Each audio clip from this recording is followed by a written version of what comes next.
welcome you all to the second edition of Wellbeing Awards for Workplaces WOW 2023. It's been a wonderful day for all of us who have been here since morning, and I can see a lot of faces who have been here the whole day, getting through the process of understanding how well professionally we can lead our teams, manage our businesses on different aspects of business management, HR leaderships. Let me start by asking you a very simple question. What is employee well-being as per you? Is it a HR program? Is it an HR initiative? Is it a HR strategy? Or is it a business strategy? If you ask me based on my personal experience, and since morning everybody is talking about 25, 30 years of experience of working in different industries, and I also carry the same number of vintage. What I have understood, and I would like you to use this perspective to think at least. So you may not change your opinions necessarily immediately, but think about this perspective. So what I learned as whatever leadership roles that I played is employee well-being is all about employees' state of mind. Employees' state of mind. So as business leaders, HR leaders, I personally felt and I personally feel that what we should be focusing on more is understanding what is the employee's state of mind and not what we want to do for our employees necessarily as organization, as leaders. I remember my childhood, and we are 3 siblings, and my dad, and all of us have memories of our parents surely. And my dad always was a person who would get everything for us when he felt that we needed it. He felt that we needed it and he got it for us. Till about getting into my youth, he never really asked me what you want, and I could never really tell him what I want. One thing I learned, that when I become someone like him, of his age, of his stature, of his role in someone's life, I will not surely ever go ahead and give people what they want, or what I feel they want. I will always ask people, what do you want, and provide only that to them.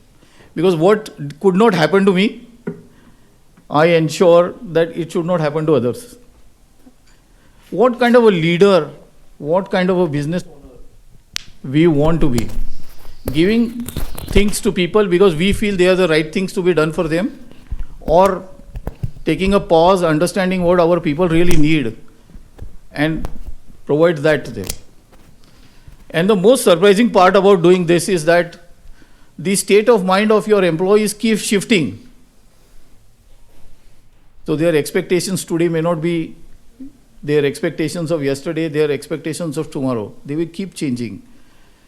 And in this event of ever shifting expectations of your people, how do we as business leaders or HR leaders really do what amounts to real well-being of our people? And at HR NXC, in partnership with Mentoria and the Fuller Life, we ensure creating a movement of bringing together all the HR minds, all the well-being minds, who really want to do considerable value addition to their team members' lives. And we want to continue this movement further with participation from organizations like yours, year after year, year after year. So this is our second edition of the Wellbeing Awards, and we had a humongous response from the organizations of different levels, different statuses, different employee bases. So we had organizations representing 6.5 lakh employee base to an organization with about 106 employees. And we could see a variety of what all organizations are willfully doing for their employees to really create that kind of an impact of their well-being initiatives. And we realized that there is a lot to learn every year from different organizations because they also evolve and they also keep doing new things, different things, unique things, guiding things for their employees.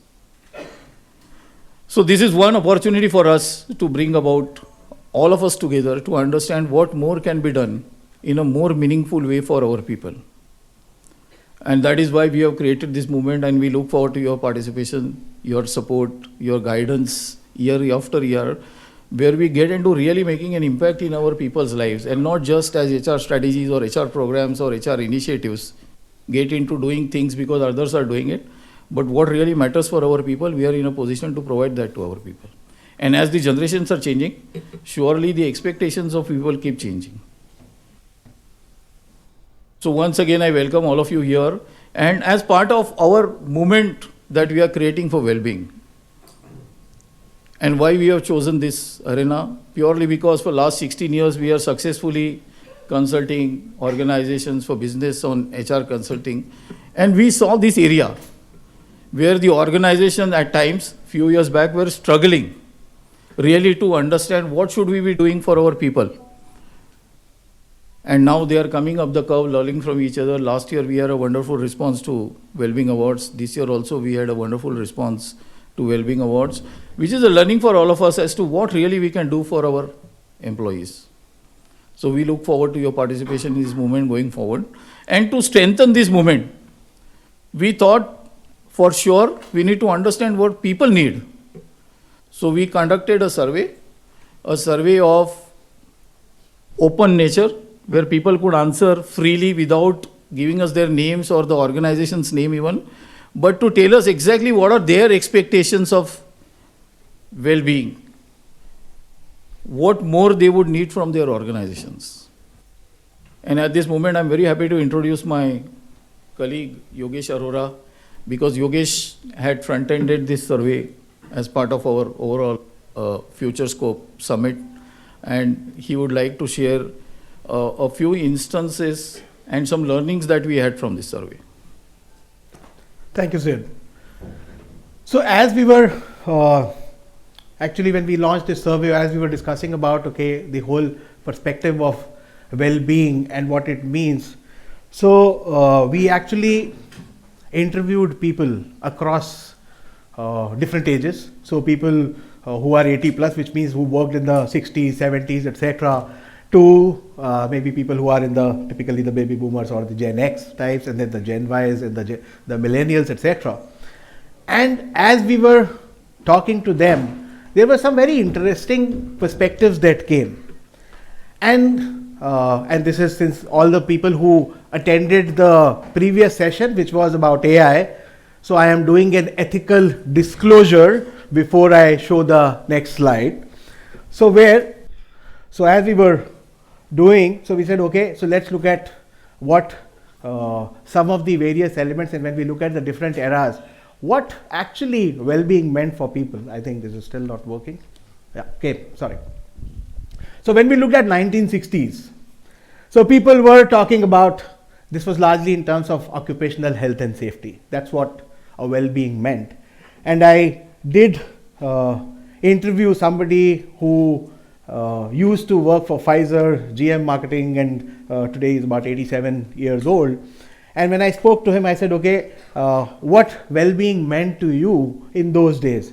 He said, job security होना चाहिए, environment अच्छा होना चाहिए, boss अच्छा हो तो बहुत अच्छा है. So that's what well-being actually meant. To somebody who is an ex-banker, who is an ex-CEO of one of the banks. So she said 35 years back, for women, and please listen this. So for women, giving 2 toilet rolls was well-being 35 years back, because there was no concept in the so-called corporate world from a women hygiene, etc. standpoint. So giving 2 toilet rolls was well-being. That's how the whole perception of well-being was in the 60s and 70s, etc. Now, as we move to the 80s and 90s, so it was focus on physical, mental health. Then there were elements of stress management, because people started talking that language. Specifically, if you were a patient and you went to any doctor, the first thing that he would ask is, are you stressed? And which happens even today. So stress management, there was some bit of financial well-being wherein companies thought maybe the stock market is rising, liberalization is happening, so people should be generating wealth, etc. So some bit of financial well-being, some of those seminars, etc. would happen in organizations. And since there was a rising cause in terms of substance abuse, etc., not in a lot of corporates, but yes, companies started talking the language of how to get away from smoking habits, get away from substance abuse, etc. This was the 80s and 90s. When we moved to the 2000s, again gone. So when we moved to the 2000s, companies started having a comprehensive well-being program. So what it actually meant, apart from the physical and mental health, companies opened gyms in their offices. And I know I used to be in the BFSI sector in those days, and they used to have 100 square feet area allocated to a gym. कोई use करता था नहीं करता था, 2-4 लोग use करते थे, लेकिन जिम तो कम से कम बना दिया था कंपनी ने. So the whole thought was कि okay, there is a physical well-being that needs to be done, healthy snacks. वो एक specifically in the manufacturing companies, तो शाम को एक चाय के साथ में केला भी आ जाता था. So you have those healthy snacks. Then ergonomic workstations, flexible working hours. So companies started having कि अच्छा आप 9 से 10 के बीच में कितने बजे आ सकते हो, so that your timings can be adjusted. So there were those flexible working hours. Work-life balance, started talking about financial seminars and some bit of career, professional well-being, etc., etc. So this is what happened in the 2000s and 2010. Moving to, Sid, can you click? Yeah.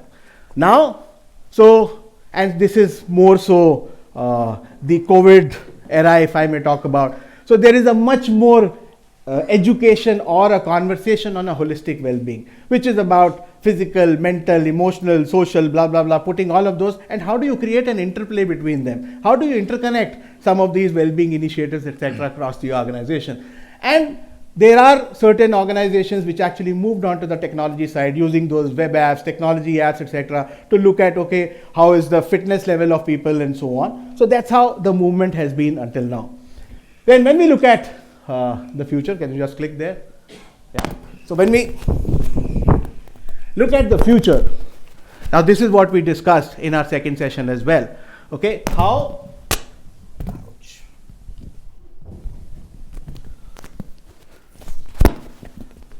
I can just hold it in my hand. So how a data-driven approach, how having the AI actually helping us in terms of what are some of those initiatives that we should be taking, because it is not the same course for all the horses. You need to have a different course for different horses. So what are some of the things that we need to do? So an AI possibly would help us create those different initiatives for different people. So, and I'll share with you some of the survey results as well, what they're talking about. And then companies are talking about virtual hangouts, virtual therapy sessions, diversity, inclusion, accessibility, blah, blah, blah, all of those things. So that's what the era is talking about. Just, can you just click? Yeah. So this research we did on social media platform. We had almost about a little more than 2,000 people in the last 48 hours actually who participated in this research. The whole research was about the various elements of well-being and how people actually see those various initiatives. So let me just share some data with you. So this is overall. So when we ask questions on emotional well-being, so there were 58% of the people who said we are happy with the initiatives that our organization is taking. So this survey was more in terms of how satisfied are you with the various initiatives that the organization is taking, and there were various questions around it. The second one was on the financial well-being. We had about 45% of the population saying that we are satisfied. On the mental well-being, again 45%. Can you just click? Physical well-being was 41%. Social well-being was the least, 39%. And where the questions were more related to, do you get enough time to actually serve the community or work for the community? Do you get time for social gatherings, etc., etc.? So not asking directly on a work-life balance, because that sometimes is a cliched subject. So we didn't use that, but it was more in terms of, okay, how do you get time in terms of spending it on your personal side or on the social side, the family side, etc. And that actually came the least. And then the professional well-being, and I think most of when we looked at the open text as well, in the last 2-3 years, especially post-pandemic, a lot of people have enrolled themselves onto various courses, etc. So even if the organization is not pushing them enough, there is a lot of self-learning that has happened in the last couple of years. So we looked at the overall well-being index, and it comes to 43%. So on that scale of 1 to 10, how do you see the well-being? So this is typically the well-being index that came out. The sample size, what you see down below, is 2035. The next, interesting. So we looked at data in terms of different generations or the age groups, and it actually threw some very interesting pieces. People who are 50 and above, on all the aspects of well-being, if you see, whether it is emotional, social, physical, blah, blah, blah, they all are happy. 80% plus are satisfied with the well-being initiatives that their organizations are taking. Now, when you move to the next, which is the 30 to 49 category, it comes down. So from 80s, it comes to those 40s percentages, etc., etc. And as we moved to my less than 30 years, the Gen Z or the millennial population, it goes further down the 20s and 30s. So which means whatever initiatives that we are taking as organizations, as HR fraternity, etc., maybe we will have to look at it in a very different way. Because my workforce, the way it is changing, it is largely the less than 30 years or the 30 to 50 years as of now. The 50 plus is anyways going to move out, retire, etc., etc. So I need to possibly focus there. And if most of the companies, when I talk about, they talk about average ages, average age of 32, and we need to bring it down. So if that's the average age that we are actually looking at from an organization standpoint, I need to see my initiatives, the things that I am doing from a well-being standpoint will have to be maybe very different from what I have been doing. And that's how we talked about the whole generations and the evolution of well-being. Thank you, Yogesh. I'm taking the opportunity to welcome specifically few people now in this room. And I would like to congratulate and welcome all the participating organizations who have made it to the top 10 in their categories. So congratulations to all of you. Let's have a round of applause for them. And it will be only appropriate on my part to, at this moment, share with you that when you will be called upon to do a presentation, only a select few of you, who are the people who will evaluate you. And also I would like to take this moment to share with you the same eminent jury was part of the earlier evaluation process through which you have been shortlisted and being called as the finalist. So let me take the pleasure of introducing our jury for this entire WOW 2023 session summit and the awards that are happening today. So going alphabetically, Dr. Anita Madhok, a global professional, coaching psychologist, integrative nutrition health coach, and a wellness specialist, managing director at Open Spaces Consulting. While there are so many things that I can talk about you, Dr. Madhok, there's one I found very interesting, and she is also an experienced, insightful tarot card reader. She specializes in holistic coaching for weight loss, pre-diabetes, and diabetes reversal as well. Very happy to have you here, madam. Thank you so much for being here. Mr. Arvind Krishnan,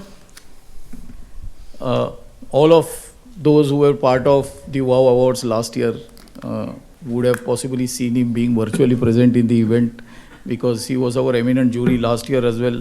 And it's some kind of an association between HR Annexi, the Fuller Life, Arvind is founder of Fuller Life, and the WOW Awards now. Of course, professionally, I can talk so many things about Arvind, but I would surely want to mention one thing about Arvind is that he thinks about himself as a student of business. His hobbies include running, fitness, and he is an aspiring masters athlete.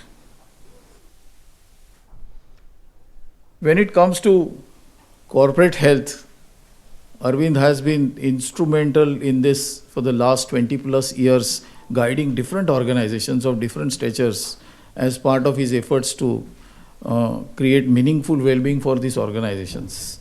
So thank you, Arvind, for another year of your association with us, and we look forward to many more. Dr. Marcus Rane, founder and CEO of Human Age Enterprises, a career span of more than 2 decades. But the most interesting I found out of all the information that I got to know while talking to him is he, having served as a medical officer in the Royal Air Force and at NASA's Kennedy Space Center, author of At the Human Age, board member of the International Coaching Federation, ICF as we all know it, a World Economic Forum Global Shaper, and a senior fellow at the Atlantic Council. We are really honored, Dr. Marcus, to have you here today and in this entire process of we appreciating the well-being efforts of different organizations. Ms. Namrata Gill, a global head HR for API business for all corporate HR functions, leads, and I can possibly keep on reading all the functionalities that you manage for Dr. Reddy's. A true leader for Dr. Reddy's HR. Being a part of the steering committee for Apex Diversity Council, she has played a key role in sustaining the diversity. She has been honored with the Scripting New Leadership 2020 award by New Code of Work, India Top 100 Emerging HR Leaders 2019, and the Great Managers Award, to name a few. Driven by our fundamental belief that passionate people are the primary drivers of business results. This is something I found really very interesting, that this passion is something which we talk about all the time, which is, I feel personally, an outcome of a well-structured, well-being effort taken by organizations, that people really feel passionate about it. So thank you, Namrata ji, for being here. It's an honor that you are here. Sangeeta ji, Sangeeta Chandran, as I respectfully call her Sangeeta ji whenever I interact with her, has been another great support for HRNX's Wellbeing Awards since its inception last year. This year, when we approached her, her first answer was yes, I am a jury.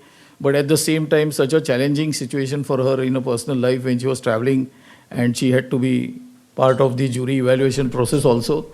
But during her international travel also, she was communicating with me continuously, and we managed her presence as a jury because there is a lot of value we attach to her evaluations of different efforts of different organizations on the well-being front. She is a certified integrative therapy counselor, founder of Dandelion Stock. In over 20 years of her experience, she has worked across industries like telecom, education, hospitality, BPO, IT consulting, and the list can move slightly further. With a passion for brand building. Now, this is the one word which I always cherish when I look at you. Personal brand in yourself, you are. A passion for brand building, culture change, and well-being and CSR has been the front-ended roles by her in different organizations.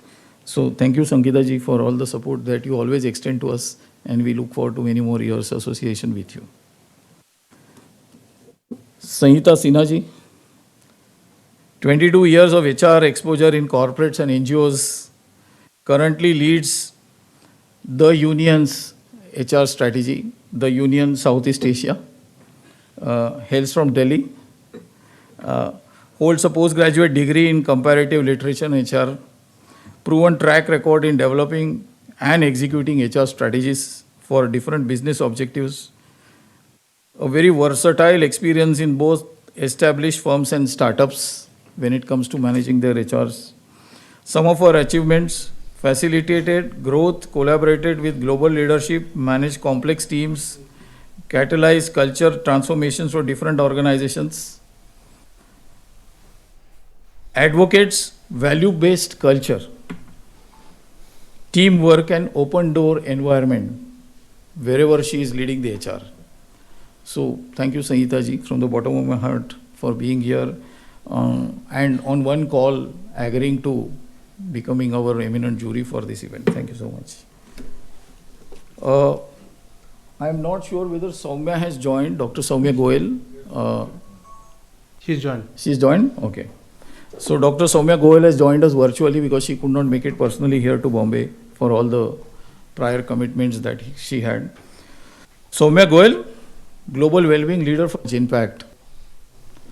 A very diverse, inclusive, equitable workplace, as they call Genpact, from different surveys that organization has done.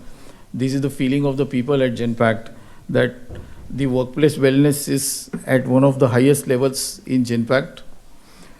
Dr. Soumya Goel has been instrumental in creating that impact at Genpact. She holds a PhD in psychology and a 3 gold medals awardee with dual master's degree in management and psychology, post her bachelor's in computer engineering. So after moving into engineering and then getting into human resource, of course many of us must have done that, but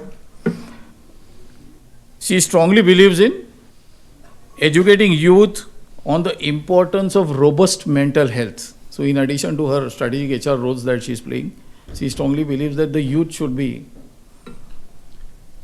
well trained on the mental health, which is becoming a big issue for the younger generation with the fragility of the minds that they have today. So thank you, Soumya ji, for virtually joining us and being a part of this eminent jury again.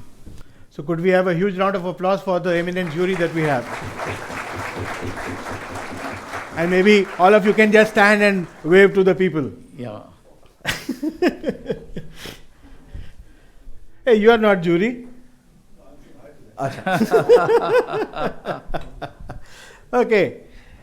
So, just to give you a perspective, as Sid already said, we had almost about 109 companies which participated in the Wellbeing Awards.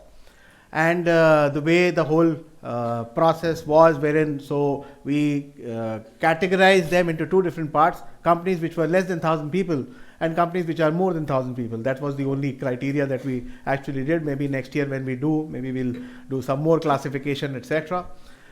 So basis the categorization, and this is some of the companies in category A, which you see over here, and a lot of representatives are over here today. From the category A. So category A was less than 1,000 and category B is more than 1,000 people across in terms of their organizations. Now what we did as part of the process, so each jury got certain list of companies, etc., and in between 2 different categories, and basis their recommendation, ranking, etc. So there was a specific element in terms of about 5 or 6 points that they were ranking each of the presentations on, and whatever Sid had already sent in terms of what do we want from a presentation standpoint, how holistic is the well-being initiative, what are the innovative ideas, etc., that companies are presenting. So basis that, the jury gave marks to each of the presentations that were there, and basis that is wherein we picked up our top 10 finalists in each of the categories. So let me just share. So the top 10 finalists, and please give a huge round of applause for each of these companies. So we had APC India Limited.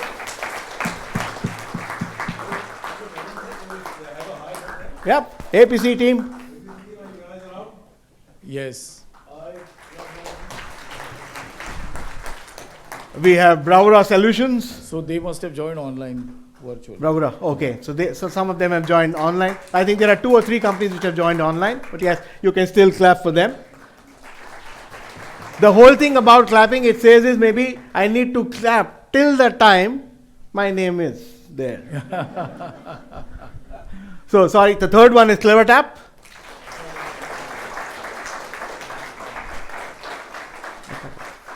The fourth is Diatrends Jewelry.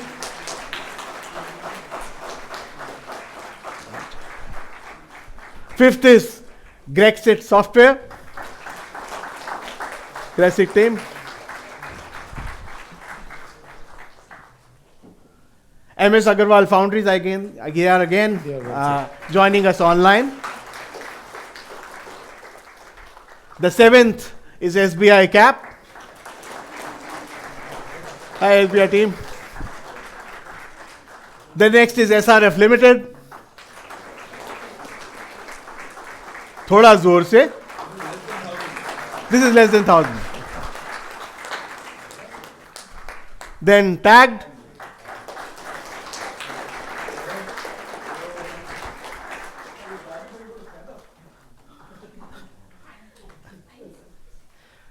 Vivaldi's Health and Foods. Now, what happened in both the categories was we had a tie at the 10th place. And that's when you see the 11th as well. Work hard. So when we did our ranking and whatever classification that we could do, तो वहाँ पे वो total आके 9 + 2 हो गई. Now our top 10 finalists in category B.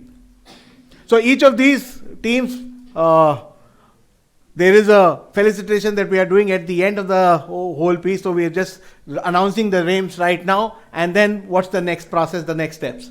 So in category B, we have Ascendion.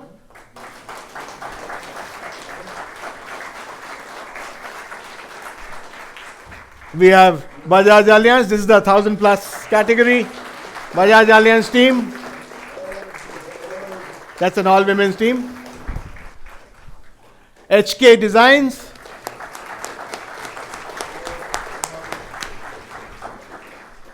HDFC AMC.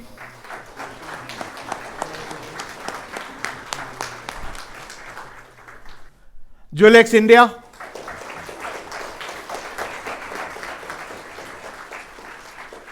Lubrizol.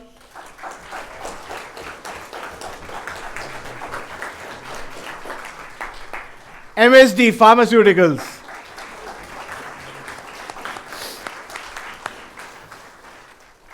Mintra.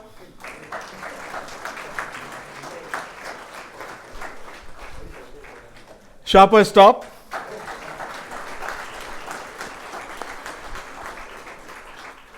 TCS. So we have the TCS team, and as Sid announced, Sangeeta Chandran is from TCS, but she was not allowed to give the markings for this. So it's the rest of the jury members who've selected. Zorient Solutions.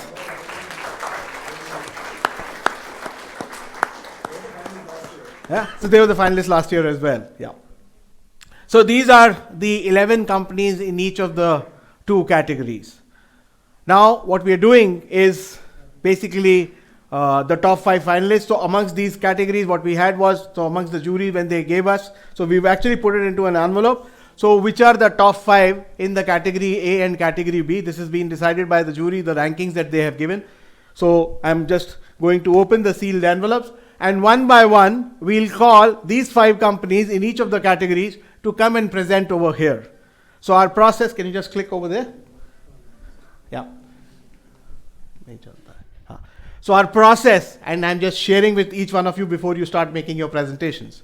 So our process will be that you get 5 minutes to present, and then there will be a question from the jury. So it's not audience questions, typically from the jury. So each of the jury members, whomsoever they want to ask, they can ask the question. So top 5 teams will present over here, and they will be measured upon these 5 indicators that we put.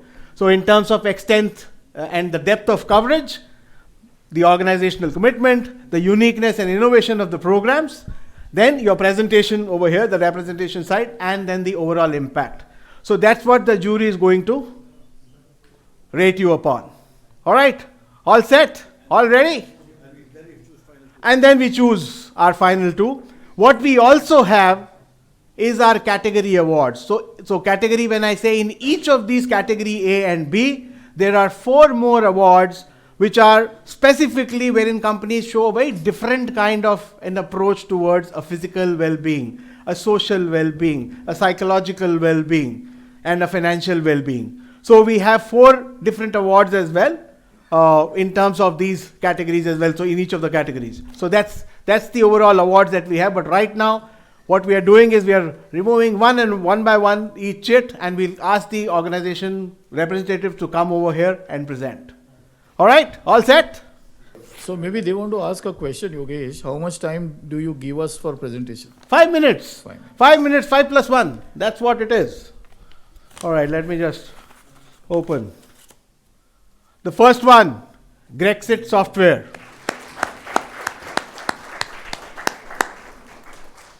Good evening, everybody. Thank you so much. My name is Manvi Gangwani. I'm representing Hiver today. I work as a senior people partner, and we are a hybrid organization. I am based out of Mumbai, and the rest of my team is based out of Bangalore.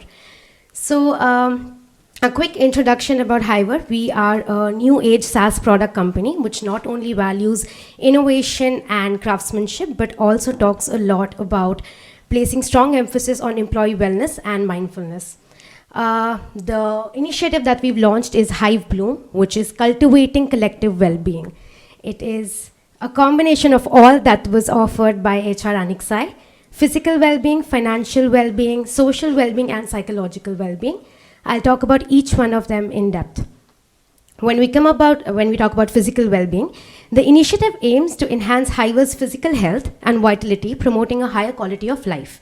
How we do it is we initially started with gym memberships. We not only gave them an option to apply for gyms outside, but then we also advanced it by giving sports reimbursement. So initially people were just going to gyms, and then they came back to us with a complaint that, we're going to gyms, but what if we do other sports things as well? That's when we came up with sports reimbursement. They can go out for volleyball, basketball, swimming, anything, right? Again, after that, they came up and said that they want it to be improved further.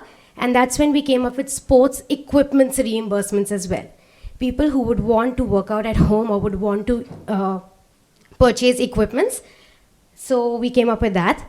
Apart from this, how we take care of the physical health is also by providing nutritious food in the office. So we have an office, we have an in-house chef which provides breakfast, lunch, dinner, and there are extremely healthy snacks available in the office at all times. We also have initiatives by Your Dost, which is our mental and physical health partner, wherein we have yoga, we have Zumba sessions, and all of those sessions conducted on a monthly basis. That's pretty much all on the physical well-being part. Next, we are coming to financial well-being. The initiative here seeks to provide our people with financial stability, reducing financial stress, and fostering a sense of security.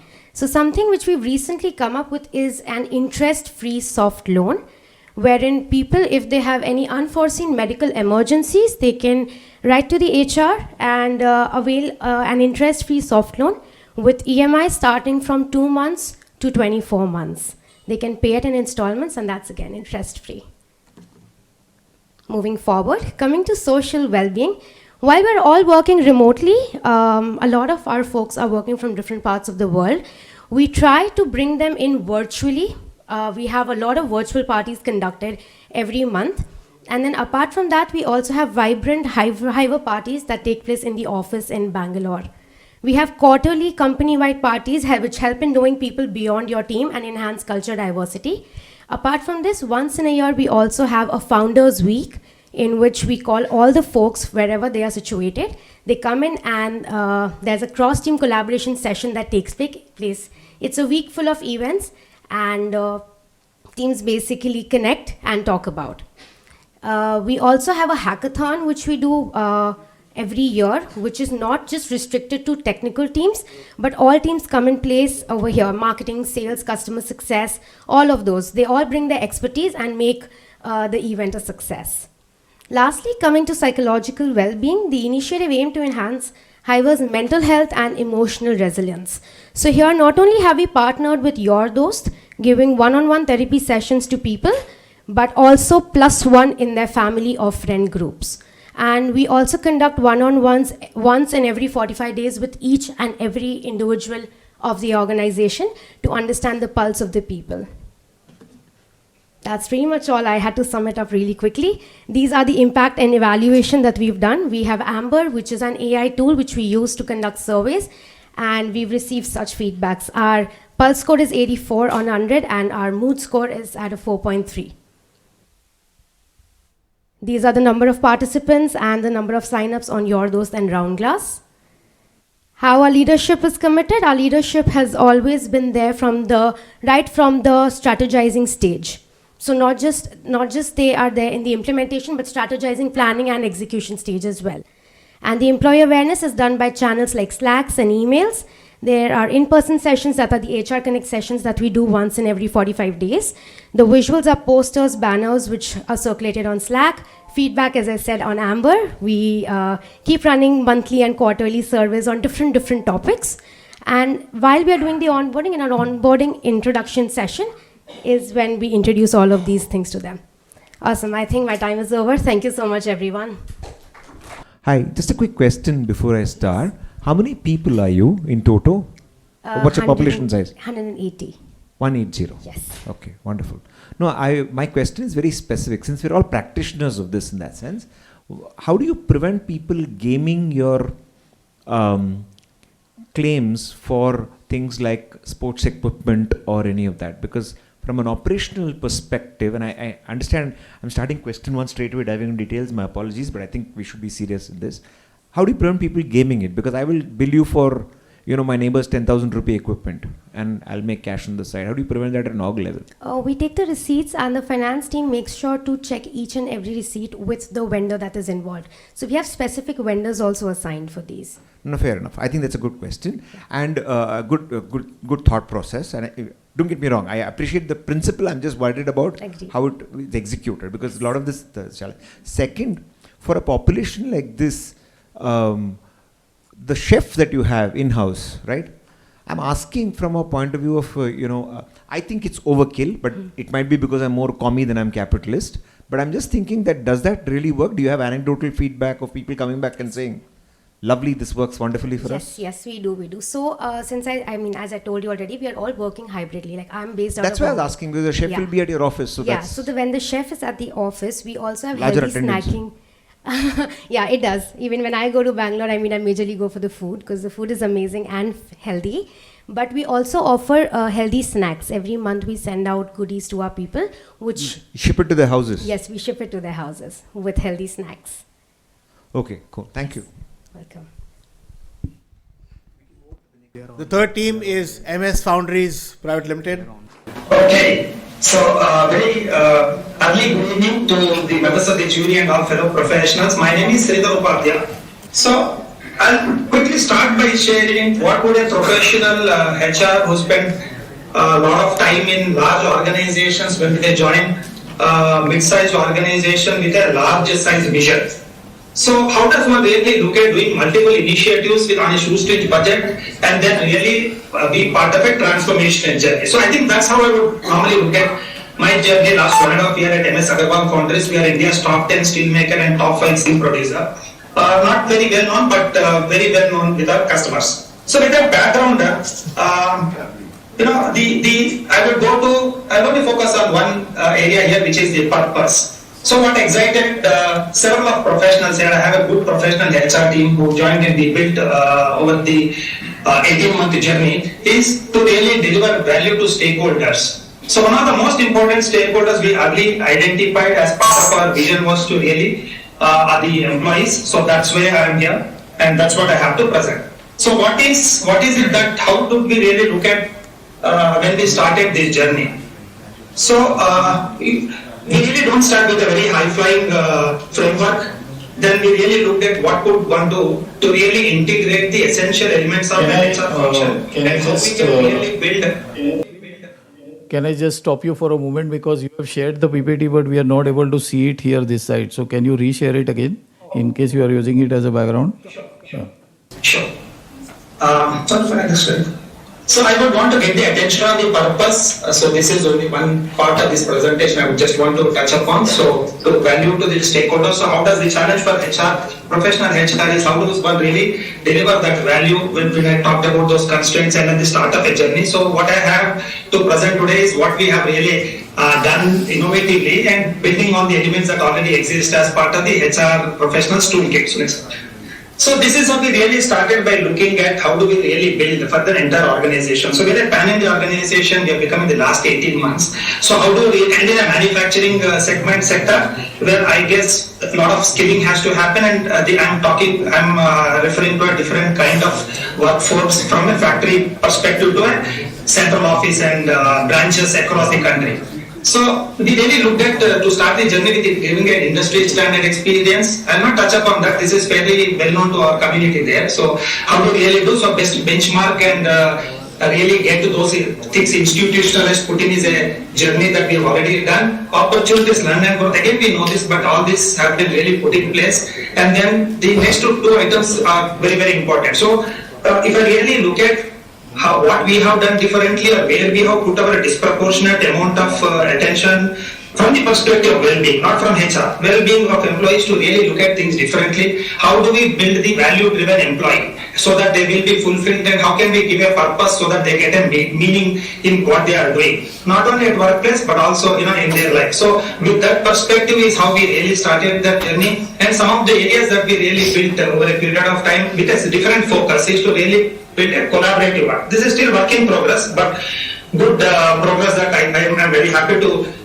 present from whatever pulse surveys that we have done. Collaborative work environment, engagement, initiatives and support. So really, I should say the 18-month journey has been very fabulous. Safety provisions have been really important for a large workforce.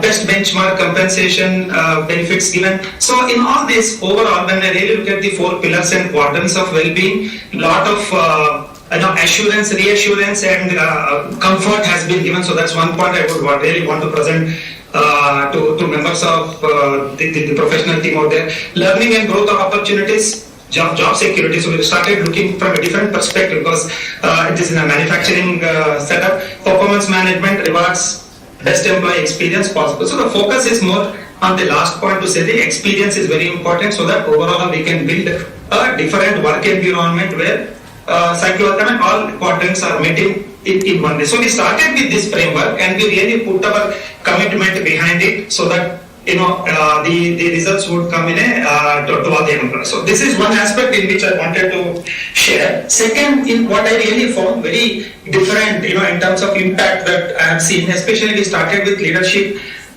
team. Although all of us know in the fraternity, servant leadership, we know this, and that is the aim that we really would want to. This is something we have committed ourselves openly to say. So from Swami Mukundananda to Ken Blanchard, so we really looked at them, all the areas, and then we really looked at how can this, if we really adopt something like this along with our values, there are about 8 values. So if we really adopt this, how can this have an impact on the well-being? So this is how we really have built our own meaning to the journey that we have taken over the last at least 3 quarters that I can see.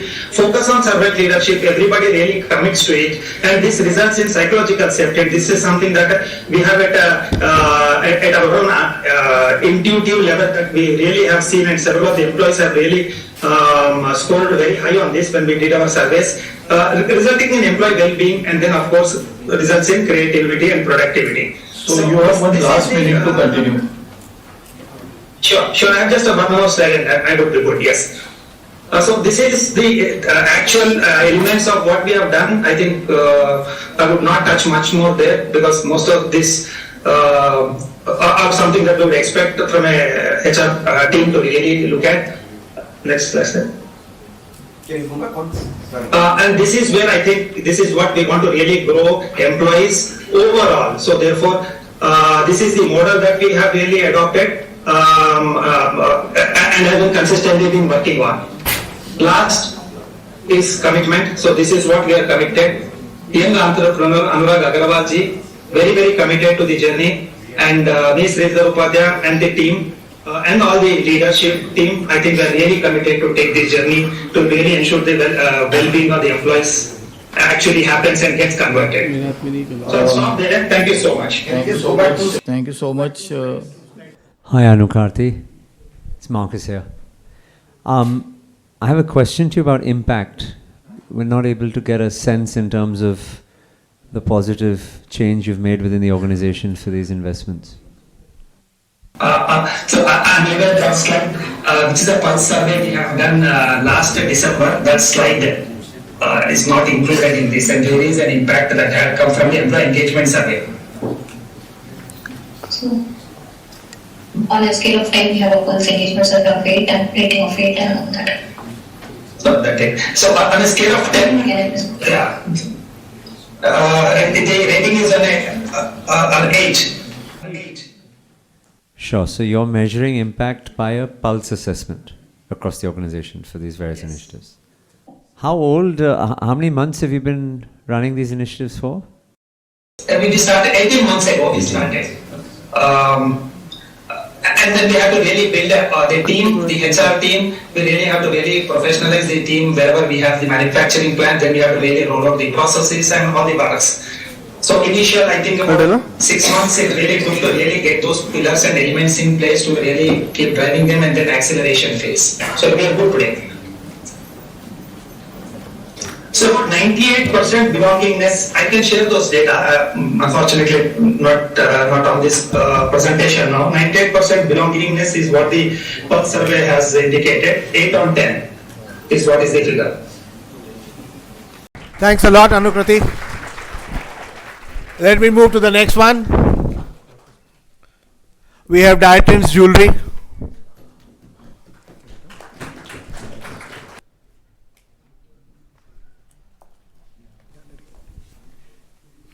About 9% is our annual absenteeism rate. 15% is our attrition rate. About 50% of our manpower, or the people, team members, they are associated with us since last 14 years. When I compare this with our industry, which I belong, which is a significant achievement. Good evening, gentlemen, ladies and gentlemen. My name is Mittal. I'm Siddhi. Priyanka. And we are from Dietins Jewelry Private Limited. We are in the business of manufacturing jewelry since 1994. Our total workforce is around 400 people, and we are based in Mumbai. It took years of efforts, to achieve this significant milestone. It is an outcome of culture that we have, cultivated, that we have built. The culture of togetherness, culture of, taking care of each other, and that is what I call wellness at Dietins. What do we do, and how do we do wellness at Dietins? It's very simple. We have a monthly predefined schemes, initiatives, programs, which we cover under monthly calendar, which we call as a monthly calendar, which is derived from our annual planning, the annual planning for various schemes that we have planned under our wellness session. So that's how we begin our journey. Today I'm going to share few of our high impactful initiatives that we have implemented in our company. The first being is physical well-being, where we say 10 minutes yoga for all employees to stretch and relax. We had arranged menstrual hygiene session for female employees. And we allow 15 minutes every day all our team members to play sports. We have a table tennis, and we have carom in-house, and we allow them to play. So it is like 10 plus 15 overall 25 minutes of physical workout. Under the psychological wellness, we have workshops for the work-life balance. Overall, around 300 people we have covered in last 1 year under this two various workshops that we have covered. The one is a success, and the second one is a heal your life under the guidance of the professional. The second very much important initiative is a Weldon Cards. Now the Weldon Cards is a spot recognition initiative in the company where we encourage people to recognize any efforts or any extraordinary inputs being put by the team members, immediately appreciate. So it's not you have to wait for some time, after 3 months or 4 months when you do the performance review, etc. No, it's immediate. So immediately you recognize and, motivate them on a regular basis. Third is the social wellness.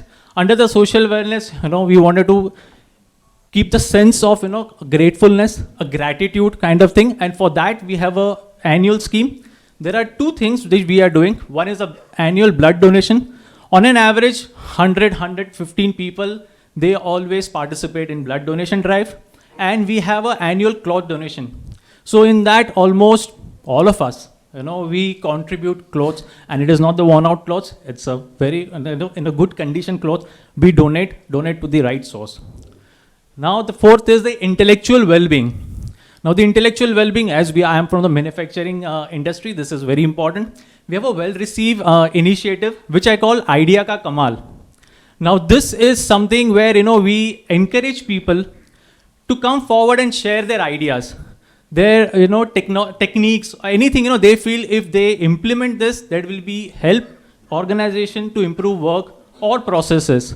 So under this scheme, we wanted to encourage people, and they should feel pride of workmanship. And the last note, I'll say the financial well-being. This is again one of the very important well-being for the company. In this, we feel the financial independence and the stability is really important, and for that, we encourage, we have a financial planners whom we have tied up with. They do annual or frequently they come and they give the awareness. At the same time, they have a one-on-one sessions also.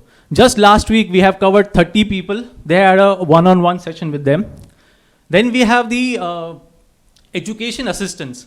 Now this is where, we help needy inside the organization wherever they feel they need some support for the education fees.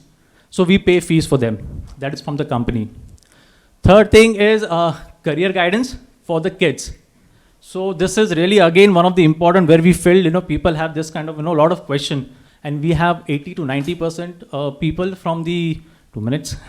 We have people from the, the blue collar people. They are fantastic skilled people, but they have a little less knowledge where they need help.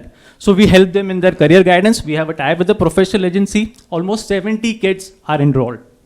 Then we have a credit society where any financial need is required, they get the assistance from them. We have a medical insurance also covering employee as well as their family members. This is a few of the initiatives. This is a high impact initiative that we are taking in the Diatrends in the organization. It starts with our monthly, monthly calendar, and we summarize, we cover it under the monthly magazine. Now this is a unique initiative. Under this initiative, unique initiative, we cover all the impactful schemes that we have covered for the month in that magazine. I'm just sharing this magazine for your kind information if you want to go through this. And believe me, this is a brainchild of one of our director. He personally spent 2 to 3 days in editing this and ensuring that we publish this on the first day of the month. And this covers almost everything that happened inside the Diatrends. So this shows the commitment from the top management for the well-being at Diatrends. Thank you very much, guys. It was, thank you very much for your kind attention. It is pleasure and privilege to present Diatrends where healthy hearts and happy minds work together. Thank you. Thank you very much.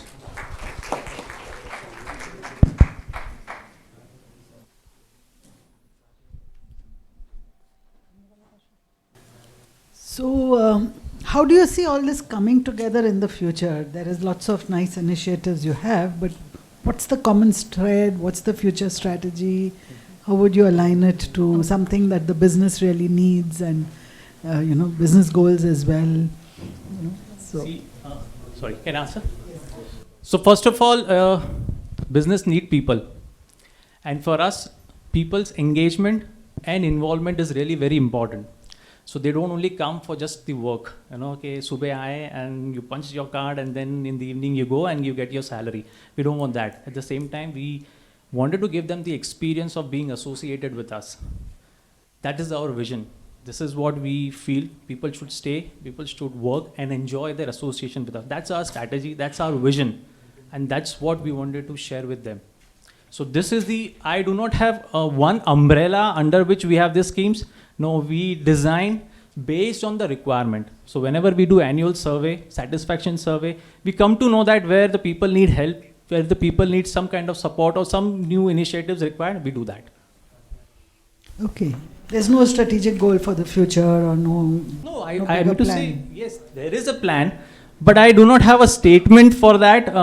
It is like, this is what company wants to do. Company wants to take care of people. This is our vision. So the vision is the stakeholder, customer, suppliers should enjoy being associated with Dia Trends. And this is how we want to work. Thank you. Thank you. Thank you very much. Thank you so much. So I just want to understand what is the typical demography of your organization in terms of the gender, what's the age group, and also curious to know what language is the magazine in. Yeah, okay. So in general, our demography means we are around 70-30. So the male-female ratio. In terms of, I mean to say age, our average age is 34 around, 34 years old. That is our average age. And the third question, language. The predominantly is Hindi, followed by Marathi and Bengali. And then there is a Gujarati. So, okay, that is on a minor side. No, but it's important. Yeah, so predominantly is like we all speak Hindi, but the Marathi is the top, followed by, I think so 30% we have a Bengali people. Okay. I also wanted to know what language do you publish the magazine in? So it's Hindi and English both. Hindi and English both. Thank you. Thank you very much.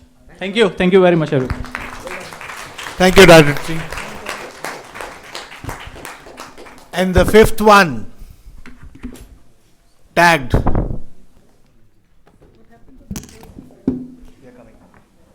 Good evening, everyone. I'm Pallavi Bedi, and I lead HR for Tagged, and that's my colleague Natasha. Hello, everyone. I hope the evening is going great. And this is Natasha, and I lead employee experience and employer branding initiatives at Tagged. Thank you. So, one, I think I must confess two things. We are super excited to be here. And two, I thought when I did my MBA almost 12, 13 years back, I had kind of given a bit a final goodbye to butterflies in the stomach kind of a feeling. But I must confess that still stays. And I'm glad to be back to that, presentation style here. So with this note, I think we start with the presentation. Tagged, who are we? We are a digital recruitment platform company. Basically, if I talk about, every organization is established for a purpose, right? And we have a very simple purpose. And trust me, that's my belief that at least almost everyone in this group will connect to that purpose because we've been either hiring managers or we've been part of the HR fraternity and we face challenges with recruitment. So we had a very simple purpose. We wanted success for each hiring manager. And that led us to our mission, which said that hiring right cannot and must not be incidental. There is a science and art to it, and we kind of, through our AI and ML, we kind of discovered that and we're working on that. And then that brings us to our vision, wherein we want to, cater to 1 million jobs through our digital recruitment platform. Having said that, we have every business has certain dynamics that they work with. For us, those dynamics are, we are a young and vibrant organization, right? Now, when I say young, our average age overall is about 30 years. But if I talk about our individual contributor population, which is almost 85% of our total population, the average age hovers around 28 years, right? Which basically means we have to have, the benefits designed in such a way that cater to their needs. So one, of course, we have tax-friendly compensation structures which start at a certain grade and above, basis the kind of tax friendliness that's needed. Right? And apart from that, we have parental coverage in the medical insurance. We'll talk about the impact and the coverage, etc., in the later slides. Also, there are TT courts, caroms, fun events, etc., that keep happening over the weekends, which kind of add that fun element to the organization. I think the second dynamic, which also happens to be the biggest challenge that we as an organization face, is the demographic diversity. We are in the business of serving our clients, which basically means our workforce is spread across locations in India, right? And without taking the name of the client, but for example, in hospitality sector, we would have a client who will have locations, in each state, and perhaps only one employee from Tagged representing that. And that employee experiences the client organization's culture more than ours. So how do we really make her or him feel that they are part of TAGT and they belong to this culture also, right? So that's another challenge that's another reality that we work with. And third, while we are in the business of dealing with customers, serving our customers, we have an employee-centric approach. And here I really want to quote something which the ex-CEO of HCL Technologies, Mr. Vineet Nair, had said, that for him, it is employees first and customer second. And I think that's the same philosophy we work with. Customers are certainly king and queen, to be gender inclusive, but at the same time, it is the employees who make what we are, and therefore our whole focus is on the employees. Moving further, whatever our initiatives are, at the base of it, we kind of ensure that everything aligns also to the larger organizational purpose, right? Also aligns to, for example, the UN Sustainable Development Goals. Some of these things are not too big. I would not claim that we are doing something major, but some small efforts in that direction. So out of the 17, so out of the 17 UN Sustainable Development Goals, for example, under the environmental category, we have a zero plastic office, which basically means meeting rooms, boardrooms, or the employees' individual desks. No plastic bottles, no plastic paper cups, etc., etc. There are glasses, Borosil glasses, and there are glass water bottles that are there, right? Recycling and waste segregation, I think many organizations have it. We have it too, wherein we kind of ensure we recycle the waste and kind of segregate them into biodegradable and non-biodegradable. Social, if we talk about gender equality, we as an organization take pride in saying that our diversity stands at 67%, which means 67% females vis-a-vis the males. And then governance, finally, adherence to all the POSH, code of conduct, work ethics policy, etc., is what we kind of focus on. In terms of the physical wellness, I'll just very quickly, call out a few numbers. We have a well-being leave, which is actually a hit amongst our employees. 62% of our taggers avail this leave every year. Then there are parental leaves, there's special moment leaves. We have got LGBTQ specific leaves, which 30-week leave for adoption or surrogacy. If I talk about psychological and spiritual well-being, 76% of our taggers have covered their parents under this policy. And similarly, if I talk about learning initiatives, every year 1% of our taggers, they offer a continuous education policy. We also kind of nominate them for their courses ahead. Social wellness for TAGT, again, we've got multiple connect sessions, whether it is monthly or quarterly or annual. They go by the name Tagged Unplugged, Tagged Unmute, etc. And financial well-being, we have mark-to-market compensation, so there is parity at pay. There is a benevolent fund to help employees in distress. There are early salary options for taggers at zero or nominal interest cost through Jiffy, who's a partner. And then there is a provision to provide salary advances from the company.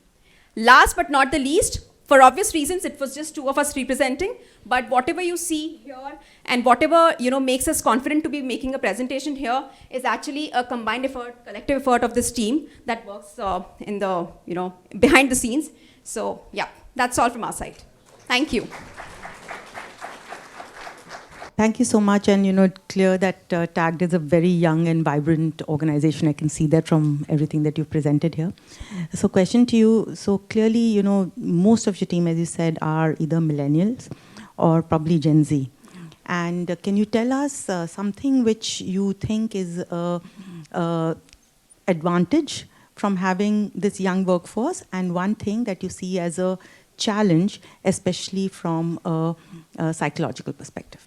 I think from an advantage perspective, certainly in terms of the kind of value they bring on table, the kind of openness with which they work, the kind of enthusiasm, energy, not that the other generation would not, but the kind of enthusiasm we see, right? Openness to technology, openness to new things, adoption of new things, etc.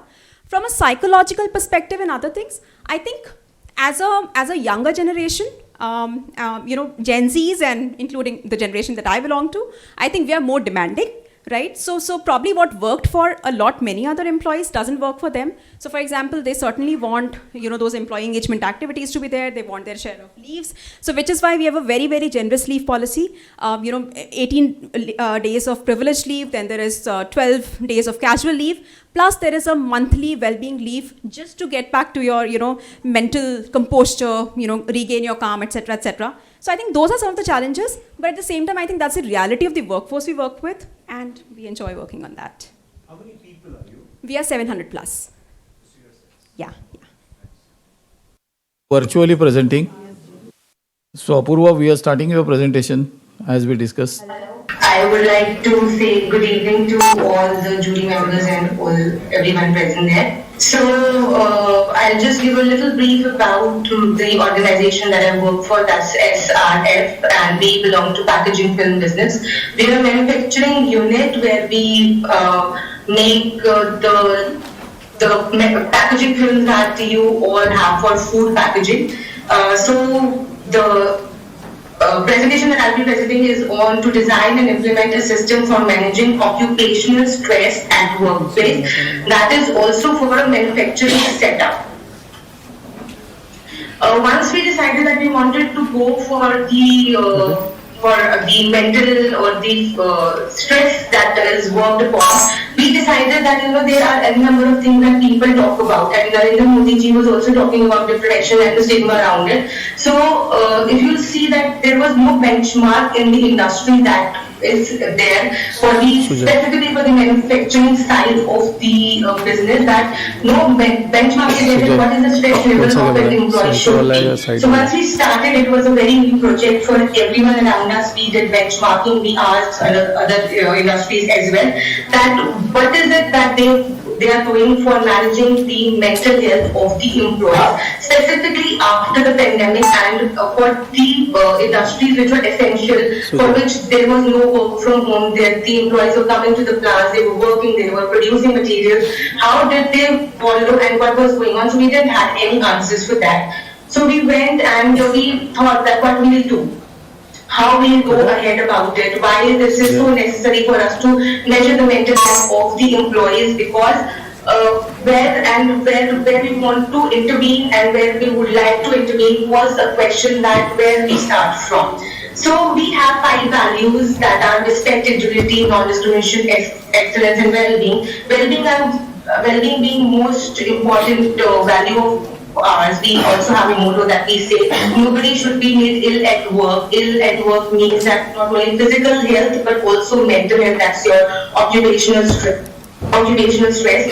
So our breakthrough direction, that is the CEO, that the direction CEO or the MD and the promoters take. So they had that we have a sustainable operations and the safe operations. From there we thought that we'll be making all the safety incidents or ill health cases in our plant at zero.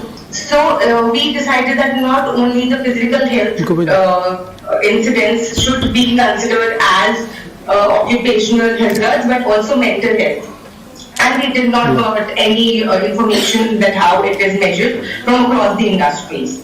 If I talk about a little about mental stress and what it is, so it is a phenomenon that people can, the employee can actually have, it's called the stresses in their life. And we'll be focusing mainly on depression, anxiety, eating disorders, and substance abuse disorders in these in this particular presentation. That how did we manage to intervene with our employees?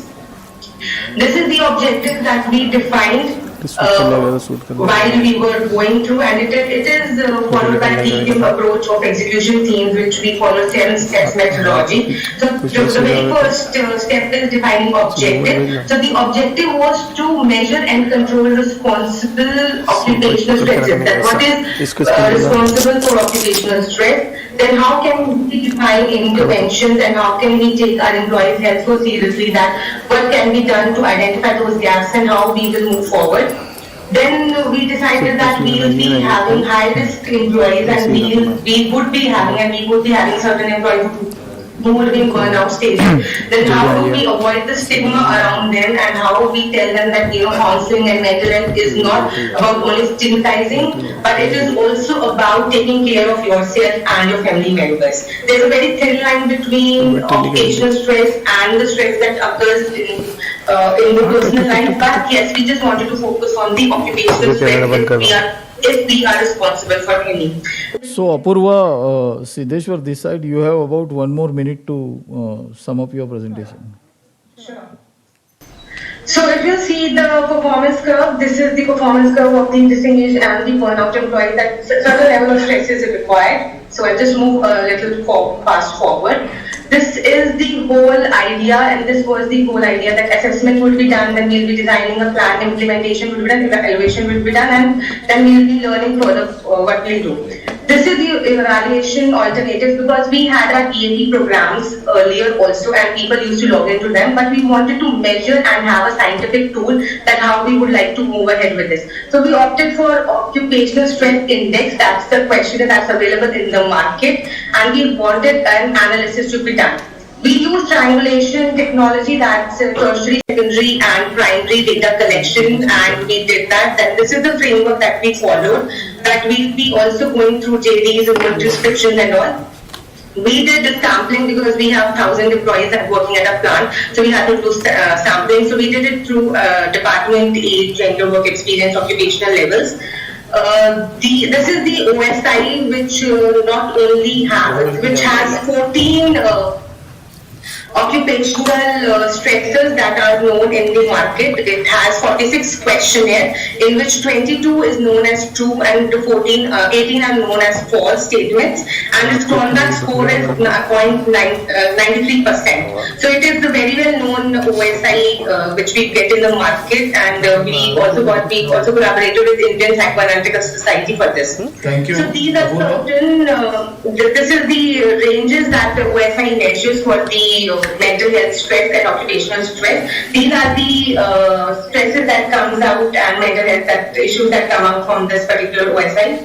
We also use stress toolkit. These are the interventions, primary, secondary, and tertiary. It was divided into 3 interventions: address the source, prevent, attend point level, and treatment, if we wanted to go to any psychotherapist. So primary interventions were that reducing workload, JDs, overload and all. Then tertiary interventions are counseling and psychotherapy.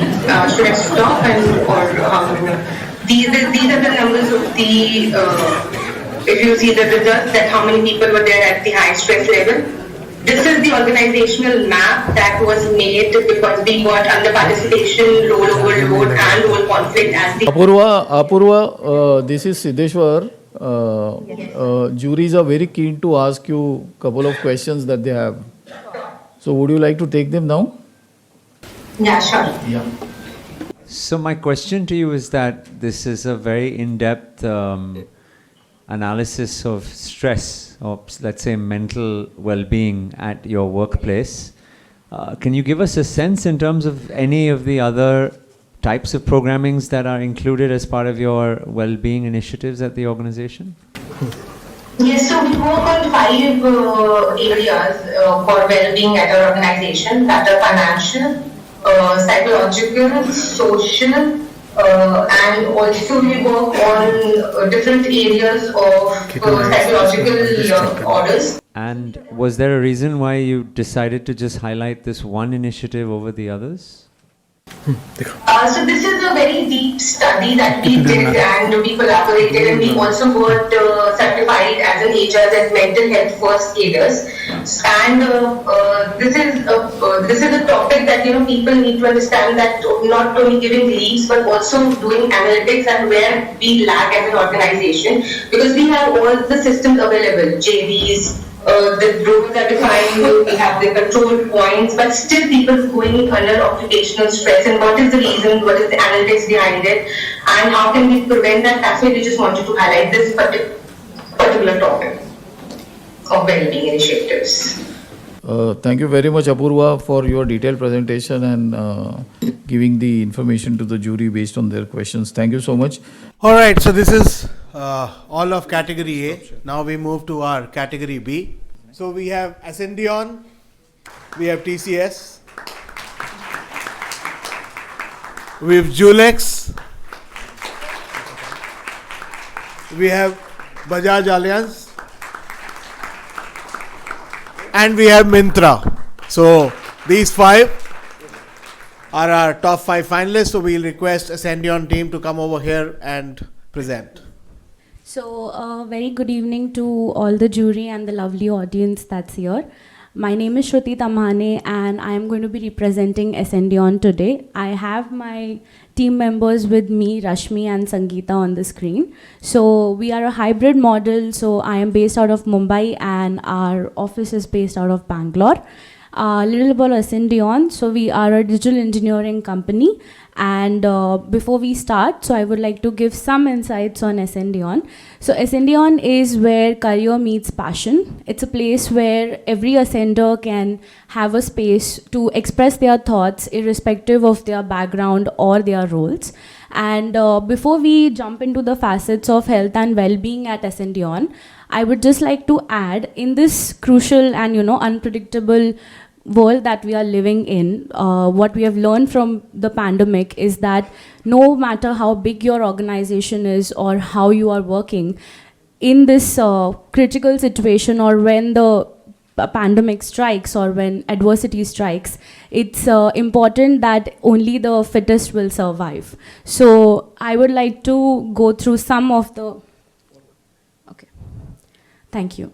So, like I was saying, we at SNDON follow a very holistic approach while we are looking at health and well-being. And little more to the background, SNDON was formed during the pandemic. We did not know what normal felt like. Unpredictable times, people falling sick, parents, kids, a lot of pressure from the clients to, have good progress and achieve things. But even with all of that, we managed to leap and grow. And within a span of year and a half, we grew from 100 to 1500. And with our secret ingredients still being in place, that's our DNA of SNDON, the secret sauce being empathy. And empathy is what keeps us going, even for all our ascenders. And to prioritize, like I said, we follow a holistic approach where not just the physical components, but even we encompass the social and psychological well-being of our ascenders. To highlight or to emphasize on some of the initiatives, I would like to start with CultFit. So we have a partnership with CultFit where we have had a partnership with them since the last year to have a physical fitness for our remote and hybrid ascenders. Alongside, we had walkathon, which we had conducted for all our remote ascenders for them to get moving. Moving ahead, we have Empower Minds. So we have a discovery call that gets set up for ascenders, particularly if they have to have one-on-one with experts or psychologists, particularly in the mental health domain. Alongside, we also have monthly sessions, particularly on the topics of mental health for all our ascenders, since we have a audience which is scattered to a very large remote setup as well. Moving ahead, so talking about Revive. Revive was an initiative which was taken specially for women ascenders, women leaders, where they came together to just explore themselves and listen to their inner voice. Similarly, we also have Ascend Her, which is also an initiative taken for all the women ascenders who want to come together, collaborate, and help each other, share their stories with each other, and help each other professionally as well as personally if required. Next, moving ahead, we have junior ascenders. So extending the partnership with our junior ascenders as well, we had a program specifically for the kids of our ascenders where we had a workshop with them and we helped them to build their confidence and help them explore themselves even more and have a little fun with them, especially after the pandemic when even they were used to the remote setup. Next, going to the financial well-being. So we have extended our support to the dependents of our ascenders as well. That is providing health insurance to the family members of our ascenders. And also we have something called as term insurance, which is specifically to provide some support in terms of if in an event of an employee passing, a sense of security to the dependents. So that is what is term insurance for us. All of this is only possible.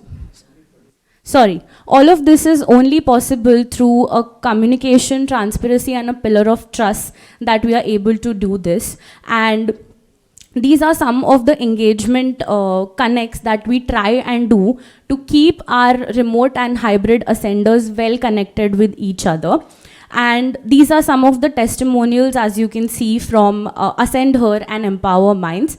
And this is a testimony from the Cult Fit partnership that we have, followed by some pictures. When I said meeting passion meets career, this is what I meant. Then this is, sorry. To just sum up, we are a company which is growing and learning. Though we don't have answers for everything, we are in a constant effort of giving a real-time experience to all our employees and do anything that we can do in terms of supporting them. So through all our interventions, we try to ascend with everyone. Thank you so much. First of all, thank you so much for this presentation. Just one question, maybe it was there, I missed it. What is the social impact that you are trying to make? Any efforts, any initiatives? So if I have to elaborate, sorry, Sangeeta? Yeah, should I cover that? Sure, you may. Yeah.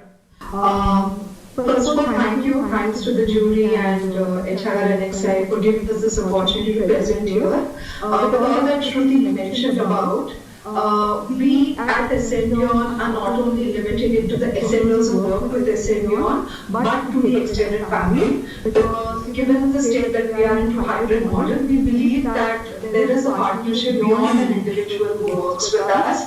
So it's also connecting with the extended ascender. So in which case where we talked about junior ascender and we touched on the topic about empathy for these junior ascenders, bringing home the point of how important it is. Apart from this, in this course of last 2 years that we have grown from 100 to 1,500 today, we have been able to touch on various aspects of social well-being. We have been contributing and a prime member in contributing to women girl child education, and the whole of Ascendion has contributed in this journey. We contributed in the project of 100 girl child education in partnership with Celebrating Life for Chennai. That is just one bit. We are, as we speak, running a program with Akshay Patra, where we are contributing to meals to government schools and kids. We are also part of the afforestation project. For every new ascender or fresher that joins in, we plant a tree in the name of Ascendion. And our CEO believes that we want to build a forest and let the ascenders grow along as a forest. I think grows. I got the message. Okay, thank you so much. Sangeeta, thank you. Okay, thank you so much, everyone. Can we have the Myntra team present next? I'm Narsimha Prasad. I lead the rewards charter for Myntra, and I have my colleague Nishita. She leads our employer branding efforts for Myntra, right? So that's both of us. Largely, if you see what we have at Myntra, before I get started, we do it under the overall umbrella of what we call as Thrive. Thrive is the umbrella of the overall 360-degree well-being program. It's a holistic well-being program that we have at Myntra, right? So, if you look at that's our overall philosophy on how we look at physical well-being, mental well-being, financial well-being, social well-being, and some of the other events, etc. In terms of physical well-being, we look at all our healthcare needs, preventive, as well as in case of any hospitalization, and then we have cases that we cover in case of any eventualities, etc. In terms of preventive, we have all your OPD covers, dental covers, vision covers, diagnostics, etc. Market leading numbers in terms of the covers that we give in terms of our OPD policies. Our health insurance is one of the best in class, with completely inclusive across genders, parents, right? So depending upon the kind of requirements that they want to configure from an employee perspective basis their needs, because we believe that every employee needs are very, very different. And we have an on-campus medical support. All meals are on office every day for our people, and all sorts of healthy options that we have on our menu. We have bikes at office, gym and infra at office, right? So where people can sort of take a break, go through, and we have our the entire office infra, which is A lot of things which people have spoken in terms of, your table tennis, volleyball courts, badminton courts, right? So we have a small play area where like a small physical exercise play area as well, right? Bunch of things that we do. And in terms of our overall mental well-being, would just like to cover on the overall employee assistance program, which is the overall counseling program, and we do a lot of curated sessions depending upon the feedback that we are getting from people in terms of our continuous pulse that runs across the organization. And we have what we call as parenthood and beyond. It's again an all-inclusive policy. It's not motherhood. We moved to parenthood about 3 years back already on that journey. Multiple things, right from starting that parenthood journey to to the time the kids are about 8 years old, right? So we have multiple initiatives under parenthood and beyond that we cover through that. Flexible work completely. We have a hybrid model.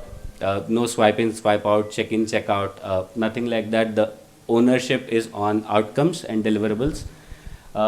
Some of the best in class policies in terms of again leaves, we have we have unlimited wellness leaves, family care leaves, what we call as recharge leaves, pet adoption leaves.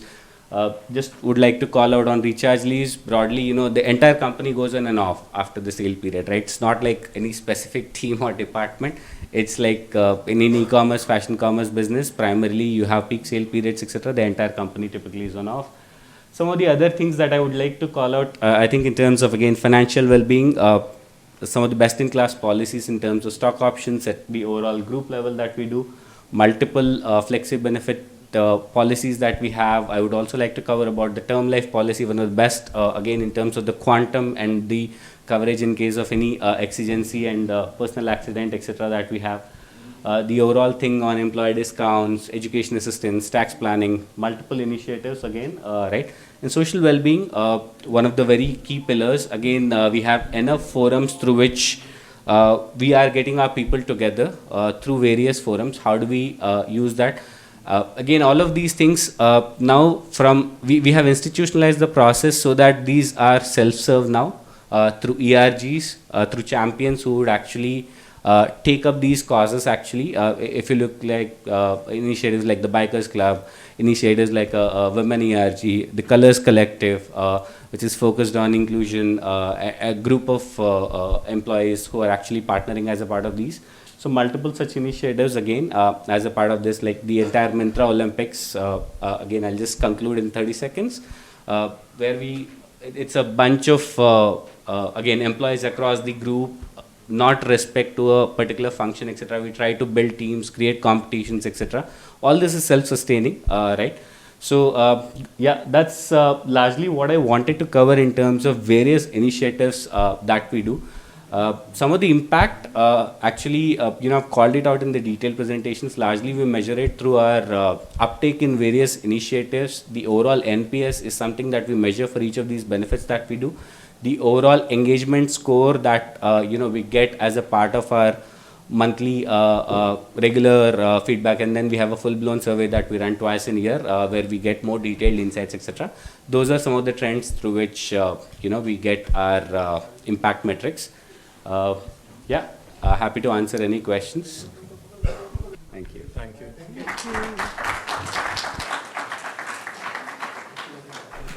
Can we have the TCS team next? Good evening, honorable judges and my peers over here. Thank you so much for giving us this opportunity to talk and present about well-being initiatives at TCS in this platform. Thank you so much. So, Tata Group of companies, the core value, it's a value-driven company, as you all know, and every company under the Tata Group is driven by the value that actually, stems from what our founder and India's pioneer industrialist and one of the greatest humanitarian of this world has said, J.N. Tata, or believed, that community is the most important stakeholder for business. At TCS also, we believe that community and people are the most important stakeholders for business. And that can be traced back to our leadership, particularly, if I may mention about Kriti, when he took over as MD and CEO of TCS, just at the beginning of this financial year, the first statement that he made is about how important safety and well-being is for the organization. So that really shows. Also, our brand value talks about or states the statement as building on belief. Taking from that, the belief statement at TCS around well-being also very categorically believes that well-being and health are the fundamental rights of people. And when it is a fundamental right, it is not only about we ourselves exercising it, but also ensuring that we protect it and ensure that others around us are also, are also using it. So that makes it a shared responsibility. And if you look at our well-being structure over here, at the very core of it, the basis of it is employee needs and safety.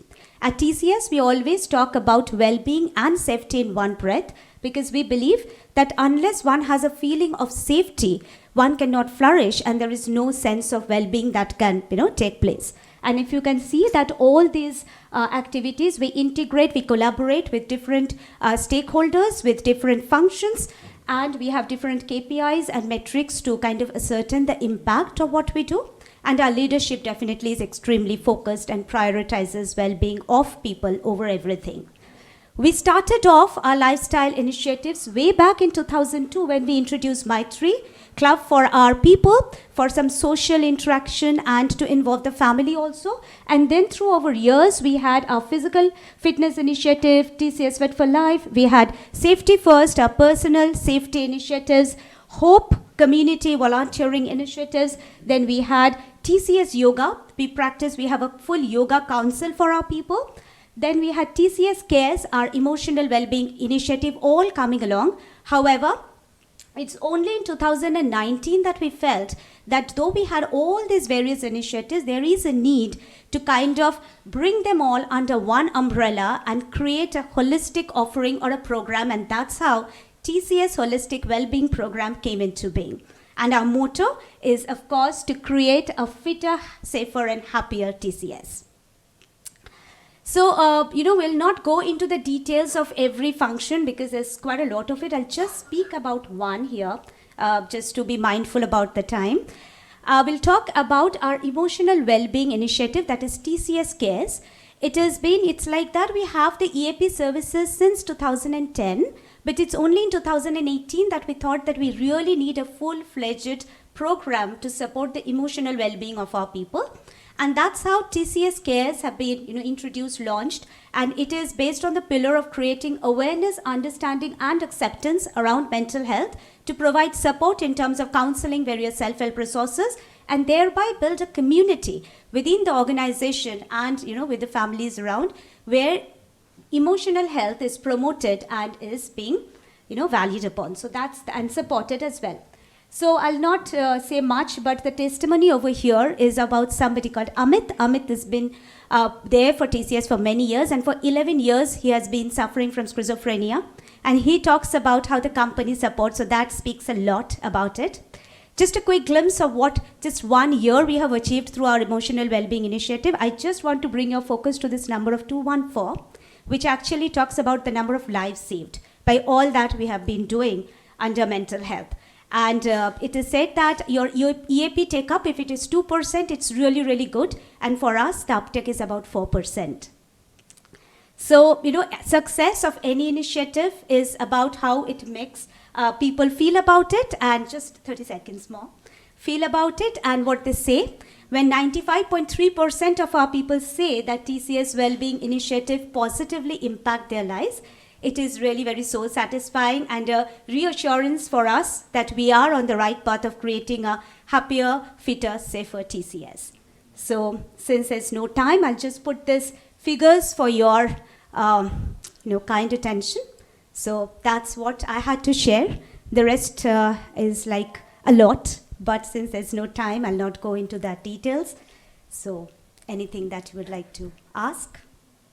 I have a question only about running a program, because this is actually a mammoth program that covers 6-digit populations, right? Mm-hmm. So this is like a small city that you're managing. Mm-hmm. How many people actually go into managing something like this? How many people's job is that? You want to know the TCS Cares team?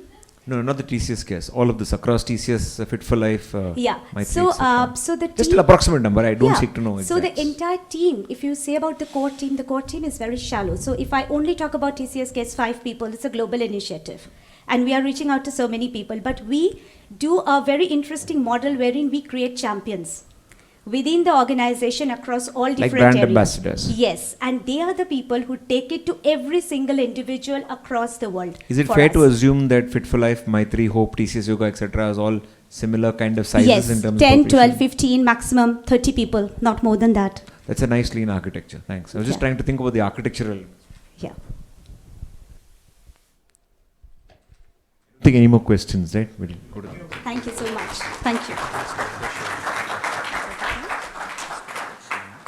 Next one is Julex. Arogyam Param Bhagyam Swastham Sarvasadakam. That is the philosophy of Tenali Raman, and we at Julex abide by it. Good evening, ladies and gentlemen. I would like to present Julex Wellbeing initiatives and interventions that we have been running to the esteemed HR NXC Forum. We had inception in 1966, so we are 57 years old, yet growing younger each day, because each day is a celebration moment for us. An HR team there feels that HR means humor, HR means celebrations, HR means fun, and that is how we have reached the accomplishment to have received Great Places to Work certification. We are the first one in SEEPS to do that. The cultural sentiments are global. So they are deeply imbibed in the Indian ethos, cultures, and at the same time, deeply rooted to the new age requirements. Our values are very strong, and we live by our values and philosophy, which is care, integrity, innovation, and excellence. We customize our holistic program because of our demographics. So it's interesting to note that we are the first organization in SEEPS, in manufacturing area of gems and jewelry, to have equal opportunity with a ratio of 52 and 48%. We are the organization having generational intelligence and the requirements of each generation, right from the baby boomers to the millennials, we do keep in mind when we craft and curate the holistic well-being programs. Our role-wise composition is 89% and 11%.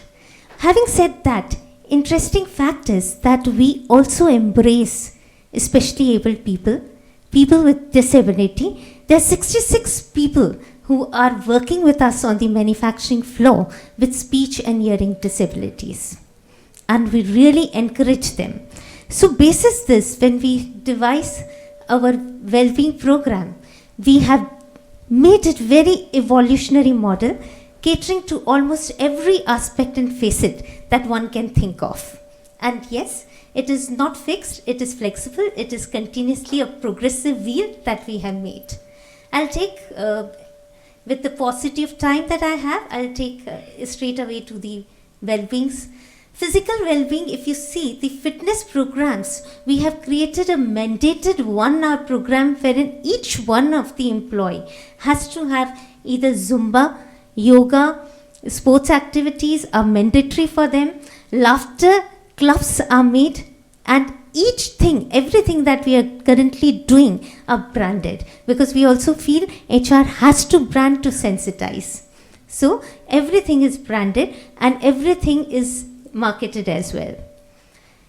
We provide diet food for the employees, and for this we have not only the F&B managers but the canteen experts also review what is the provision of the diet food that we are making, because of our population that is majorly also the women, and women are immune to low immunity problems. Not immune to. We have on-premise doctors consultation, so we have gynecologist, we have skin expert, we have dietitian, we have nutritionist and dietitian. In addition to all this, we have 2 nurses who take care of the preventive medical requirements of the people. And that is not only at the corporate level, but also at the shop level. We have 24 hours ambulance services anytime for everybody. At the same time, we have ergonomic structure wherein we take care of the people's requirement in terms of the comfort, in terms of the comfort, and green structures are also there. There are medical camps that we continuously do. Let me take to very interesting emotional well-being. If there is no bandage, if there is no bandage, that doesn't mean it doesn't pain. And that is where we reflect upon this statement very carefully. And we have psychological sessions, we have sessions, one-on-one psychiatric sessions with the people, and everything is app-based. We also give career counseling to the children of the deceased, people who are not there. We also provide them with jobs, etc. Financial well-being, I would say we do all this that is listed here, but what is important here is we give widow rehabilitation programs. So those programs are essentially very unique to us because we have catered at a very big level in this. Environmental well-being is very important. All of us know that we have to save the earth and save the planet. So we are doing tree plantation. We have carbon neutrality. We are the first company to be on carbon neutrality certification. We have solar panels across all units, water harvesting systems. We own 2 windmills. And for all this, we promote a lot of volunteering activity through our people. We believe OCP behaviors are very important, so we encourage people to visit Tata Hospital, KM Hospital, Cooper Hospital, and all these hospitals they will visit and they will give their volunteering services. If not financially, they will do that. And this is quite interesting to note. We have evaluation matrix, so we evaluate what is not measured, cannot be managed. So evaluation is every phase we evaluate, and that is where we know the impacts that our happy and engaged workforce has gone up by 5%, our reduced attrition has reduced by 1%, and there are more than 2,000 people who have participated from April to August till date. Interesting fact is that 14% compared to last year, people have improved their health in our medical checkups. That is all from my side. So thank you so much. While I thank all of you, it is a flywheel effect, and learning for well-being is very important for the society, for the community, for the corporate, and for individuals. Thank you so much. Have a great evening.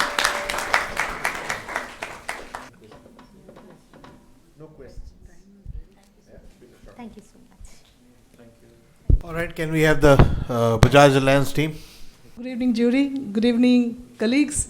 Thank you for the opportunity for this presentation. We are representing Bajaj Alliance Life. We are a life insurance company. My name is Nupur. I head the engagement, talent management, and OD. And I have my colleagues Ankita, Pooja, Anu, all with us for this session. Thank you. So we start with a journey, and I say a journey of 5 years. We can go with all of it. So 5 years back, we had a head count of 10,000 plus. Today, we have a head count of approx 23,000.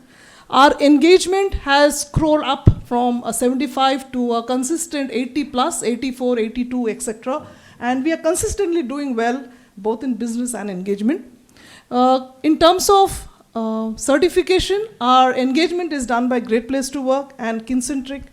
So we have been accredited as top 10 in the recent past, and we have been doing this for the years in the past. We take pride in it.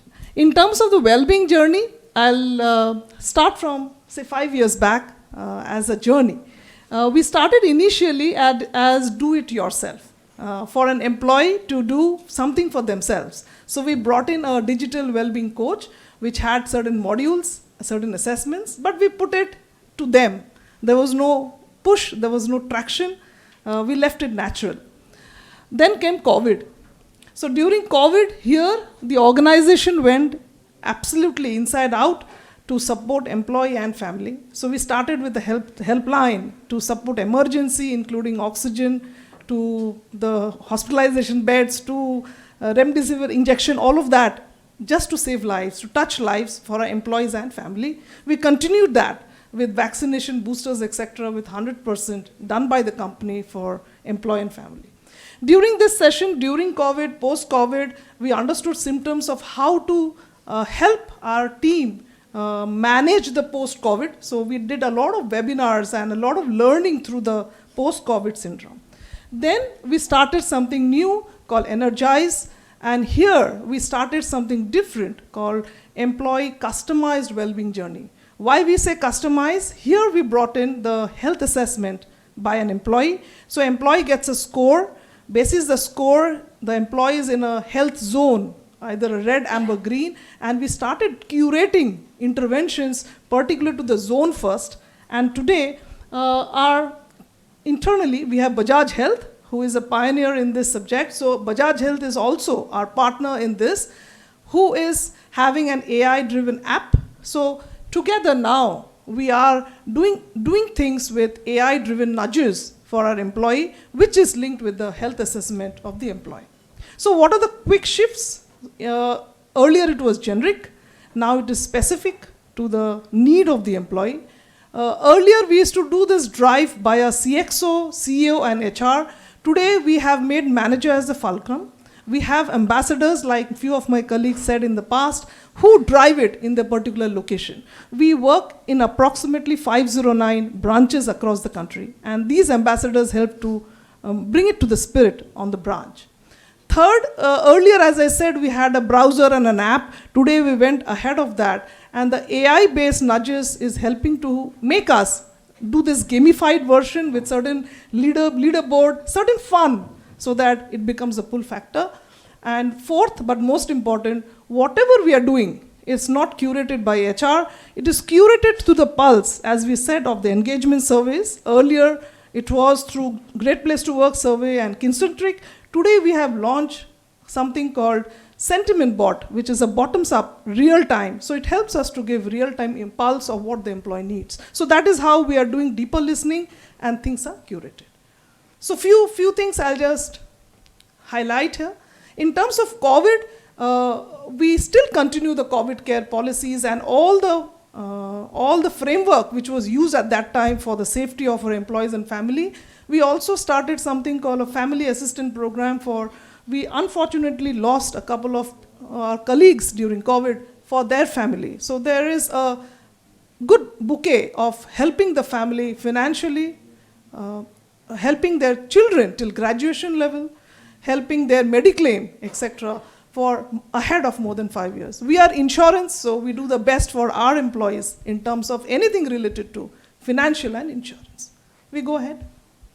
So from here on, I'll just share a few glimpses, more of pictorial, on what is holistic well-being happening. Ahead, please. Physical. We started something this year new called Y Break, which is a 15 minutes break in all. Okay.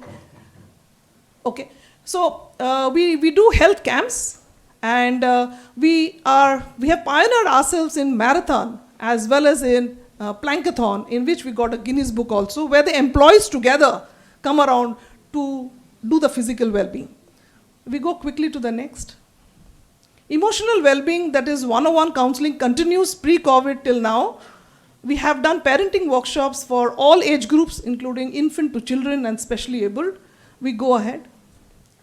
In mental well-being, we do for every segment, and we conclude these webinars with the modules so that the learning and the practice happens as a habit to the employees. We go ahead.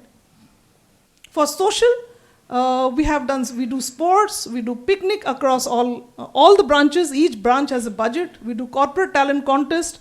Finalists come on the annual business convention, and we are associated closely with Pune School for Blind. We hired 3 visually impaired techs, and we do volunteering weekly with the Pune School from class 1 to class 12 as an agenda to groom them for the future, which is in our D&I strategy.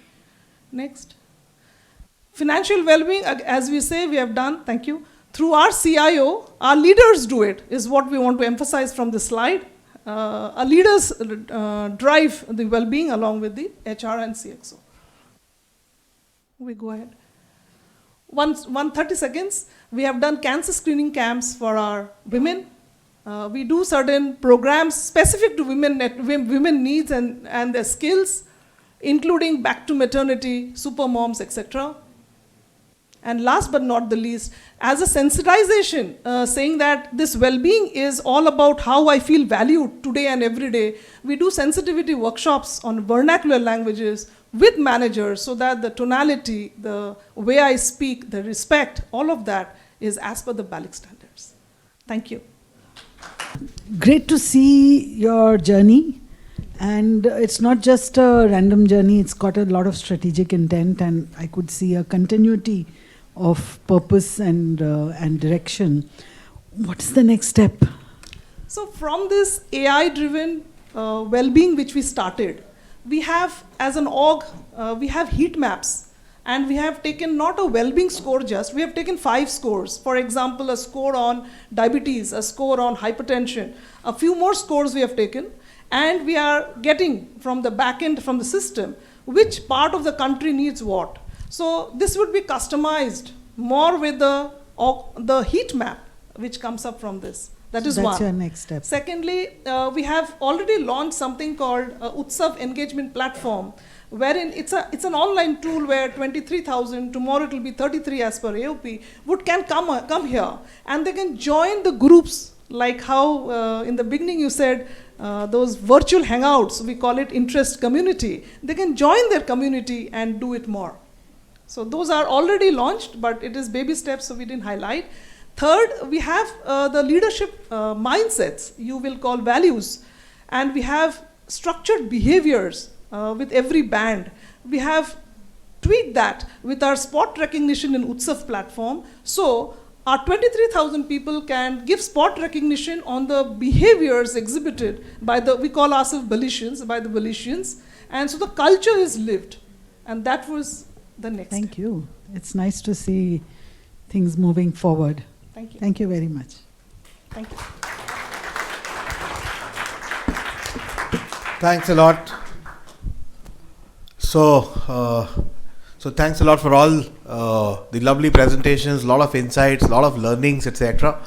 Let me also share with you, as we come back, there are those awards. So for all the participating companies, for the finalists, and we have category awards in different parts in terms of physical, social, emotional well-being, etc. And then our winners as well. Hello and welcome.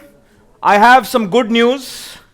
Our amazing strategy, very well thought out in time management, has ensured that the real well-being trendsetters of 2023 are only left in this room.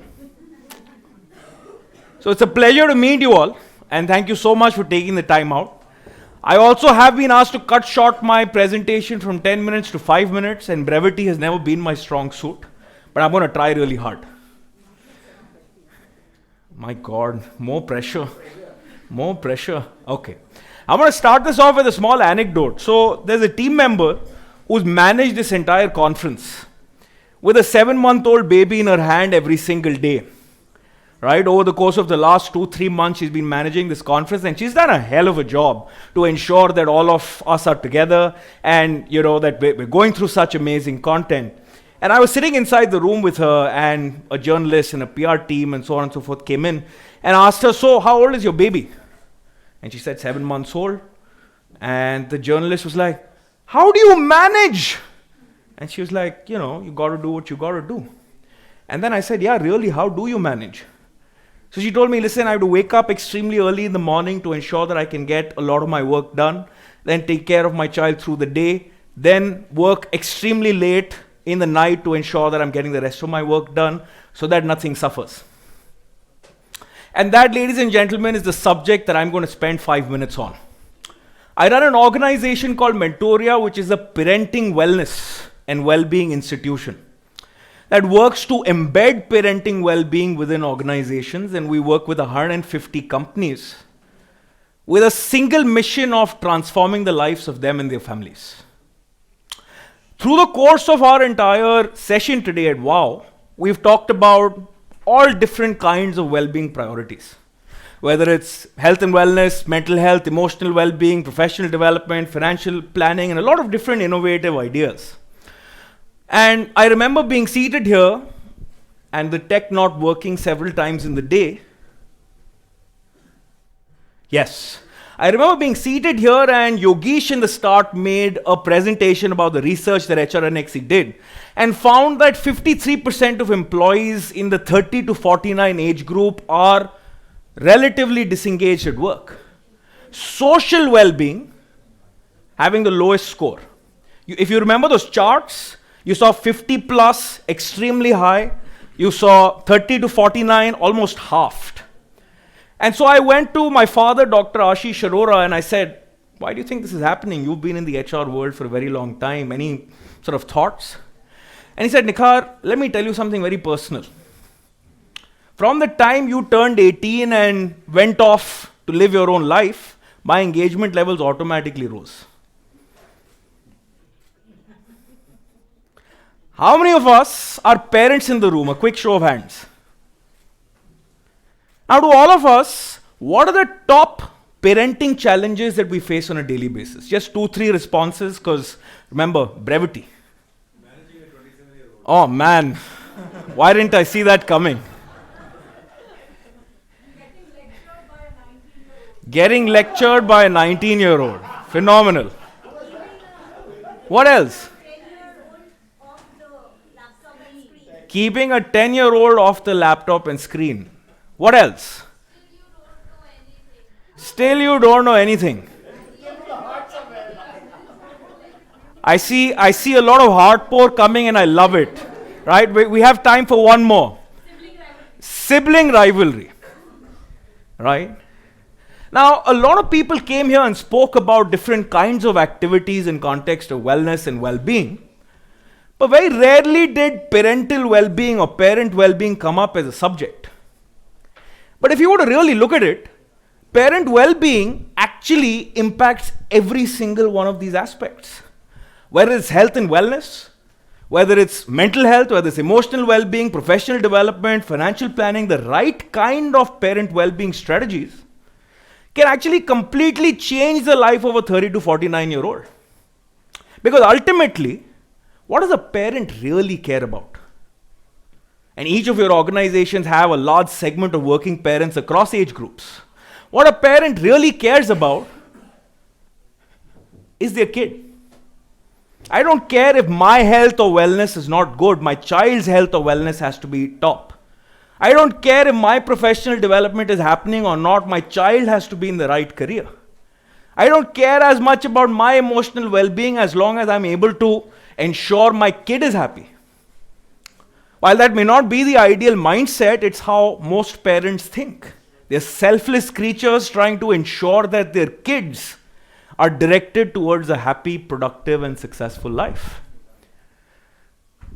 But if you were to imagine the journey of a parent, right from a prenatal stage to childbirth, to infancy, to adolescence, to teenage, some people told me, Nikhar, are you a gynac that you're having this conversation with people? But, jokes aside, the entire journey is full of extremely different and intimidating challenges for both parents.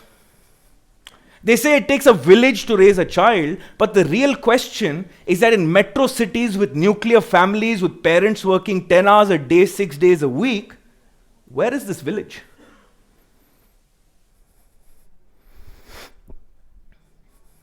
Even before a kid arrives, and I want you to look at this, we're all HR stakeholders, right? Look at this from two perspectives. Look at it from a diversity, inclusion, and equity perspective, and also look at it from a well-being perspective. For a working mother, she's thinking, oh shit, what's going to happen with my career? From a professional perspective. From a personal perspective, she's thinking, oh man, I'm going to go through a lot of emotional and physical changes. Who do I speak to? Where do I reach out? The parents collectively are thinking, oh, how are we going to financially plan for this child? What is the education going to cost? What are different aspects going to cost? There's advice pouring in from all kinds of familial sources, very difficult to filter out which is right, which is not.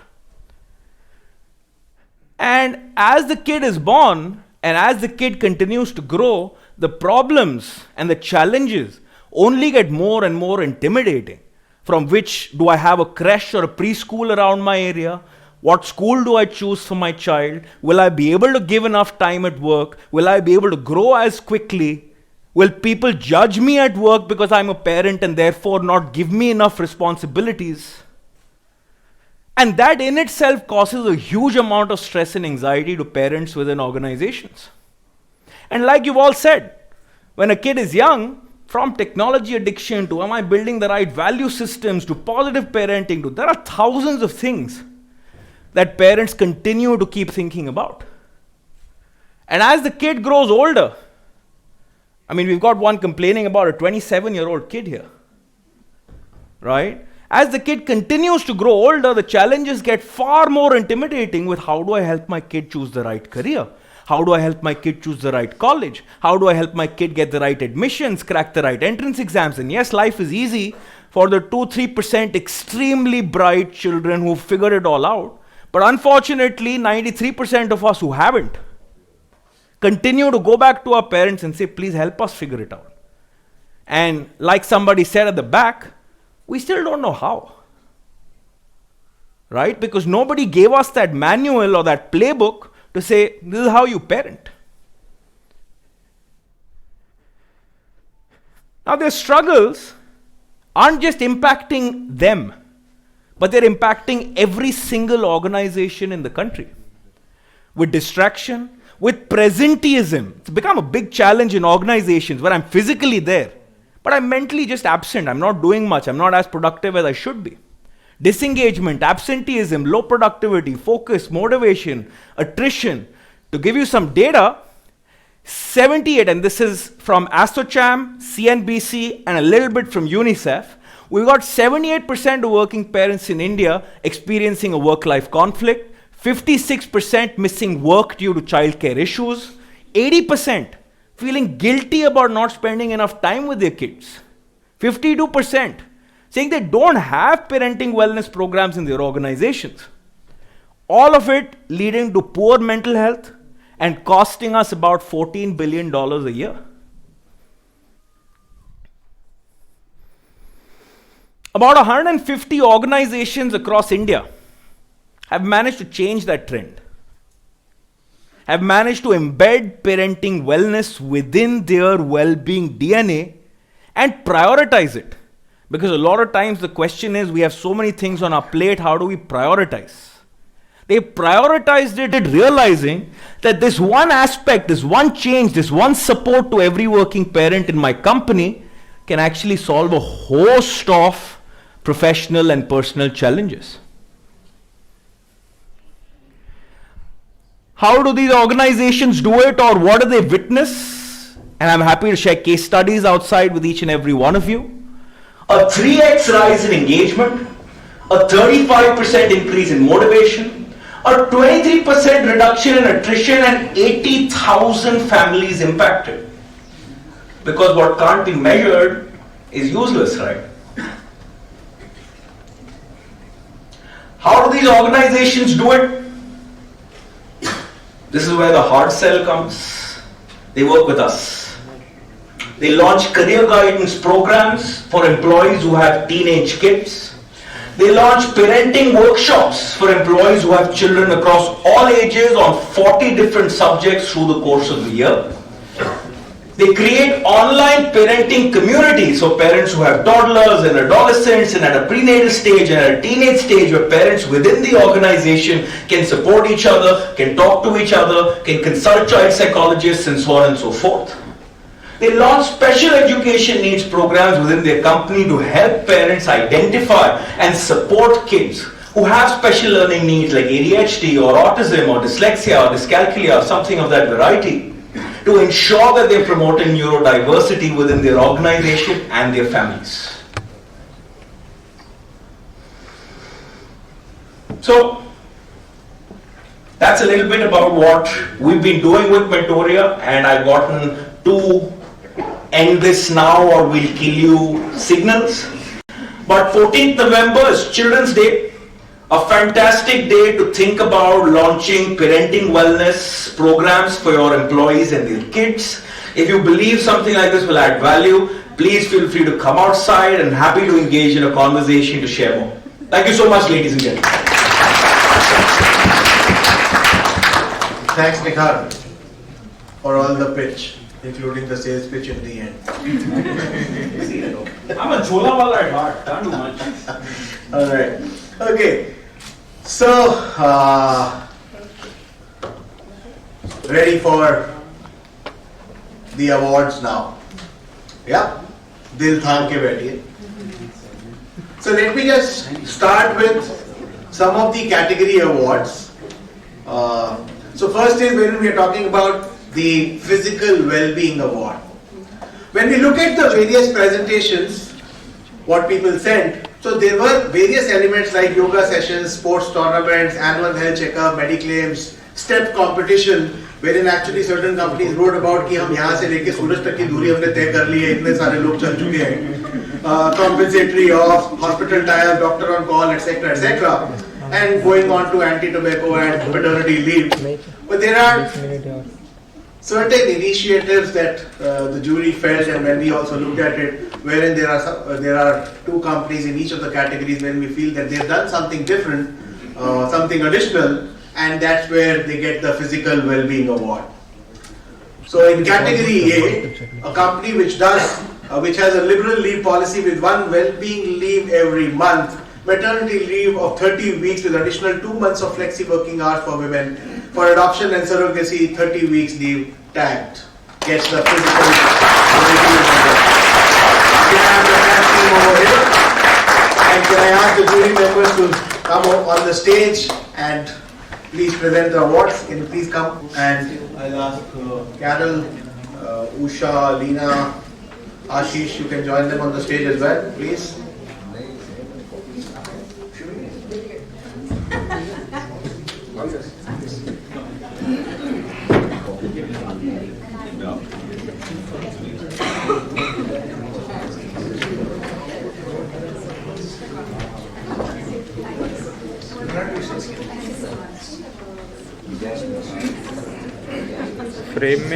So that's tag team. So they get the Physical Well-Being Award.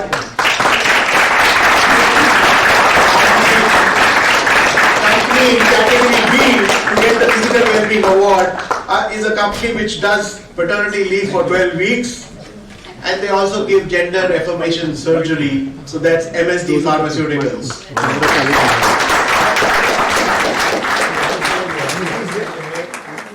MSD is not here. Okay. All right. So let me move ahead to the next category awards. So this is about the psychological, mental, emotional. We put it all together in terms of well-being. So companies have been doing healthy work-life balance workshops on heal your health, counseling, wellness leaves, well done cards, blah, blah, blah. There is a company which actually talks about wherein there is a unique QR code which is pasted on the vehicles of each and every individual, so whatever vehicles that they have, and wherein it can be scanned, tagged, etc., so that if there is any kind of an emergency, this person can be connected.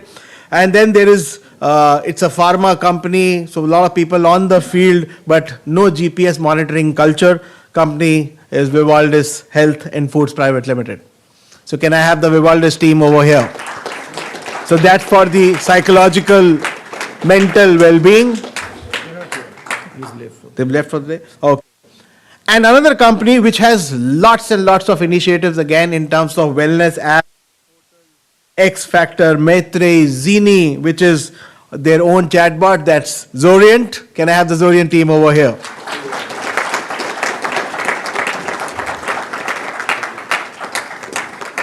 Thank you.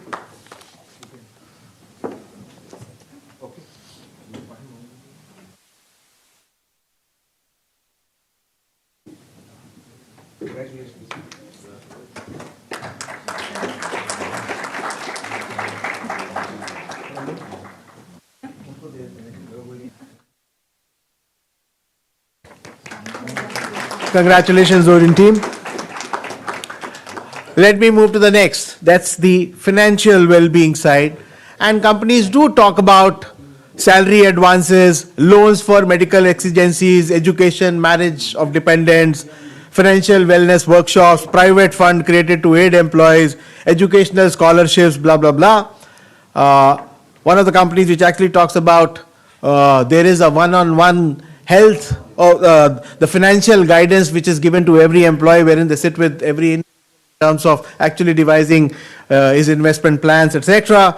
There is an employee cooperative society. They have a private fund which is funded by the leaders themselves, and they focus on employment opportunities for people with disabilities and even transgenders as well. Diatrends. Can I call the Diatrends team for the Financial Wellbeing Award?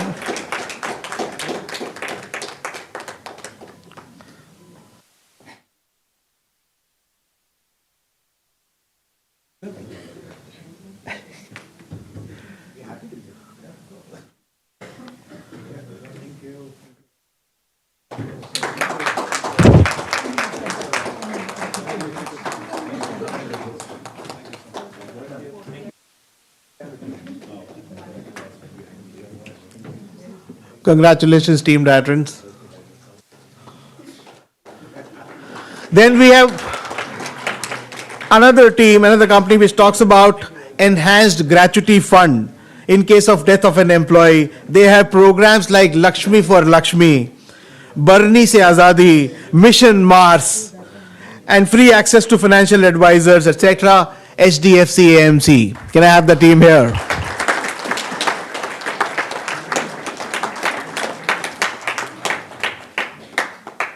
Come on, HDFC team. Congratulations.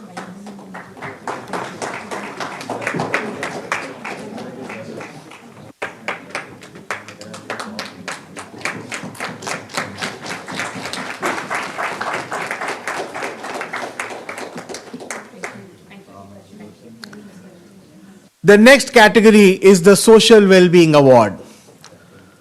So people and various companies actually talk about family get-togethers, family picnics, chai pe charcha, employee involved in various CSR activities, family visits to workplaces, etc. So this is something that is happening on the social well-being space. But yeah, let me just talk about some of the different initiatives that few organizations have taken. So this company organized a Mumbai Mela. This is the post-COVID scenario wherein they actually called everybody to office and showed कि हम कितने vibrant work environment में काम करते हैं, तो आप लोग please वापस आ जाओ. So the way they actually created it was just amazing. So clever tap team.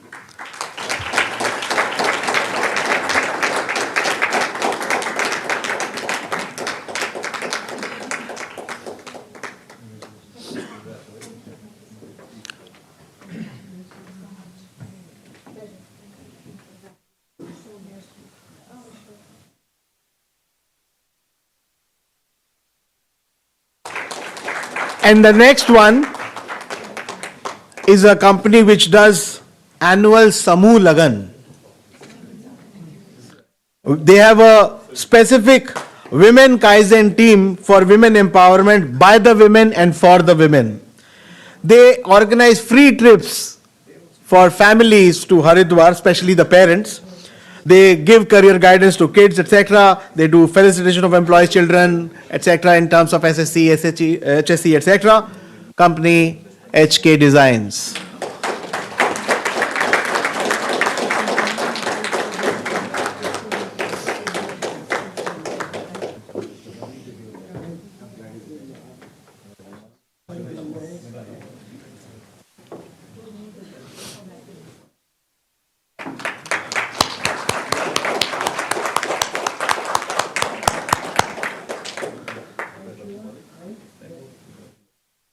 इससे पहले कि मैं अपने फाइनल अवार्ड्स दूं, दिल थाम के बैठे रहिएगा. All the other teams wherein we have certificates for them as well. So because you've been amongst the top finalists, etc. So we would, before we end the ceremony, we would actually want each one of the teams to come over here. But before that, let me talk about the final winners in each of the two categories. बताओ Duk, duk, duk, duk, duk, duk, duk, duk, duk, duck, duk, duck, duk. Okay. So let me get the cat out of the bag.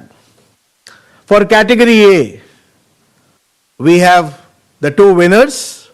The two winners are Grexit and Diet Trends.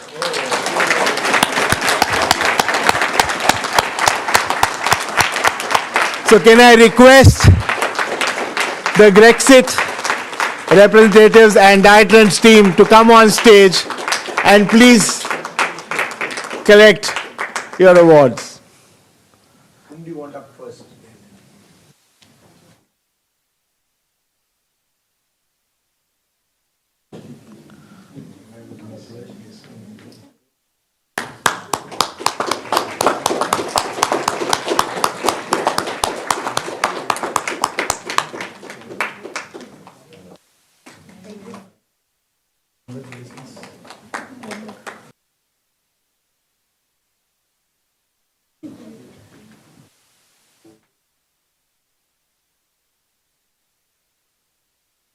So can we have the Diet Trends team also on stage, please? मैं वो रोहित शर्मा की तरह कह सकता हूं कि वो the boys played well, वो सब, तो मुझे लगा टाइम की कमी है इसलिए मैंने वो सब डायलॉग मारे नहीं हैं.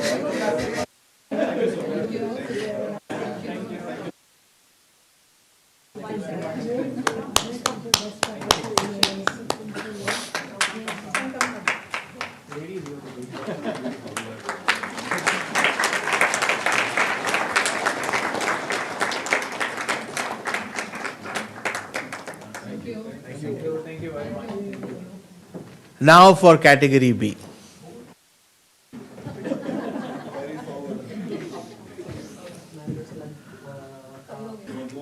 Very difficult, if I may say, in terms of the scoring. Because if I give you my perspective and if you look at my laptop, even though I had pulled in some of those macros, etc. for ranking, because initially we had all the 7 juries, then we had 6 jury members, then we had 5 jury members, and then writing an algo for actually coming out with the rankings was not easy.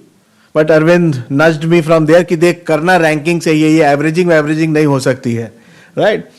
So the two teams which are the winners, Team TCS.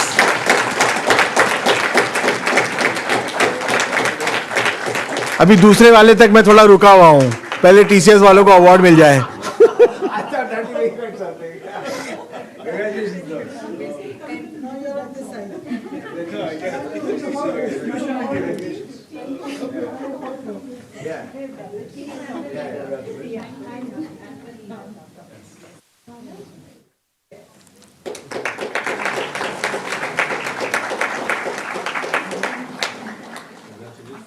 And the other winner is Bajaj Allianz team.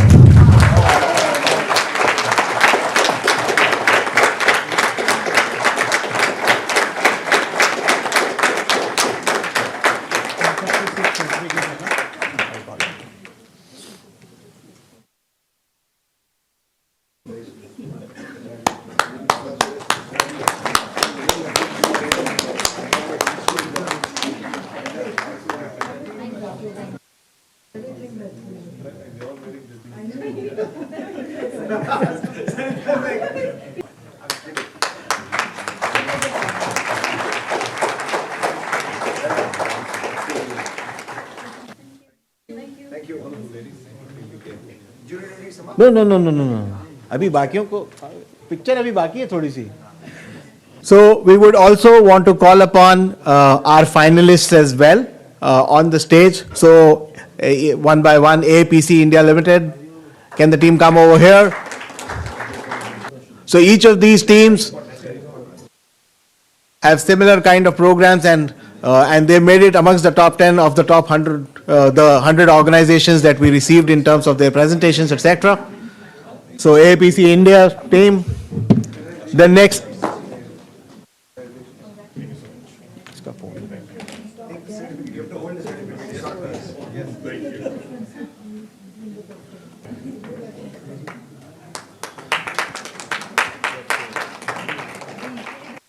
So the next team is Bravura Solutions. I know they are virtual, so we'll send your certificate as well. But thanks a lot for participating and being amongst the top 10 finalists. The third is MS Agarwal Foundries.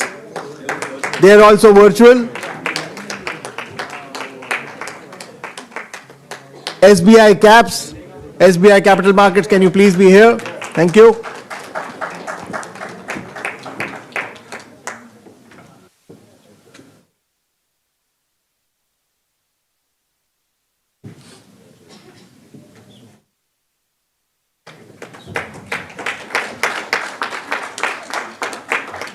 The next is SRF. I know they are also virtual, so many congratulations to the SRF team. And then Vocard. Vocard is here, yeah. Ascendion team, can you be?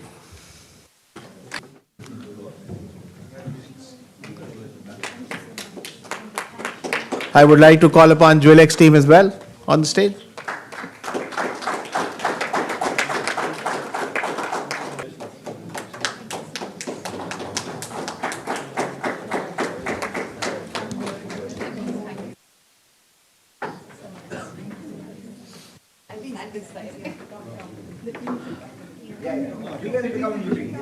Can we have team Lubrizol also coming towards him?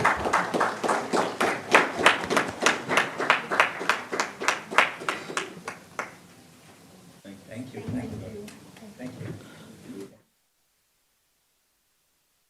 Which is the next team? Lubrizol.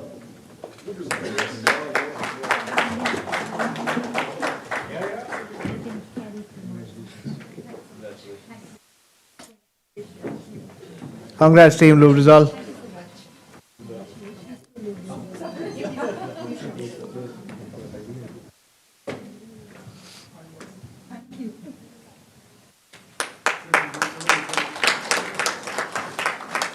Team Mintra.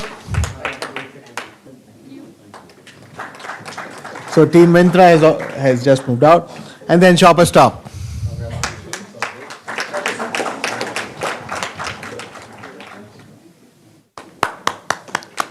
Congratulations.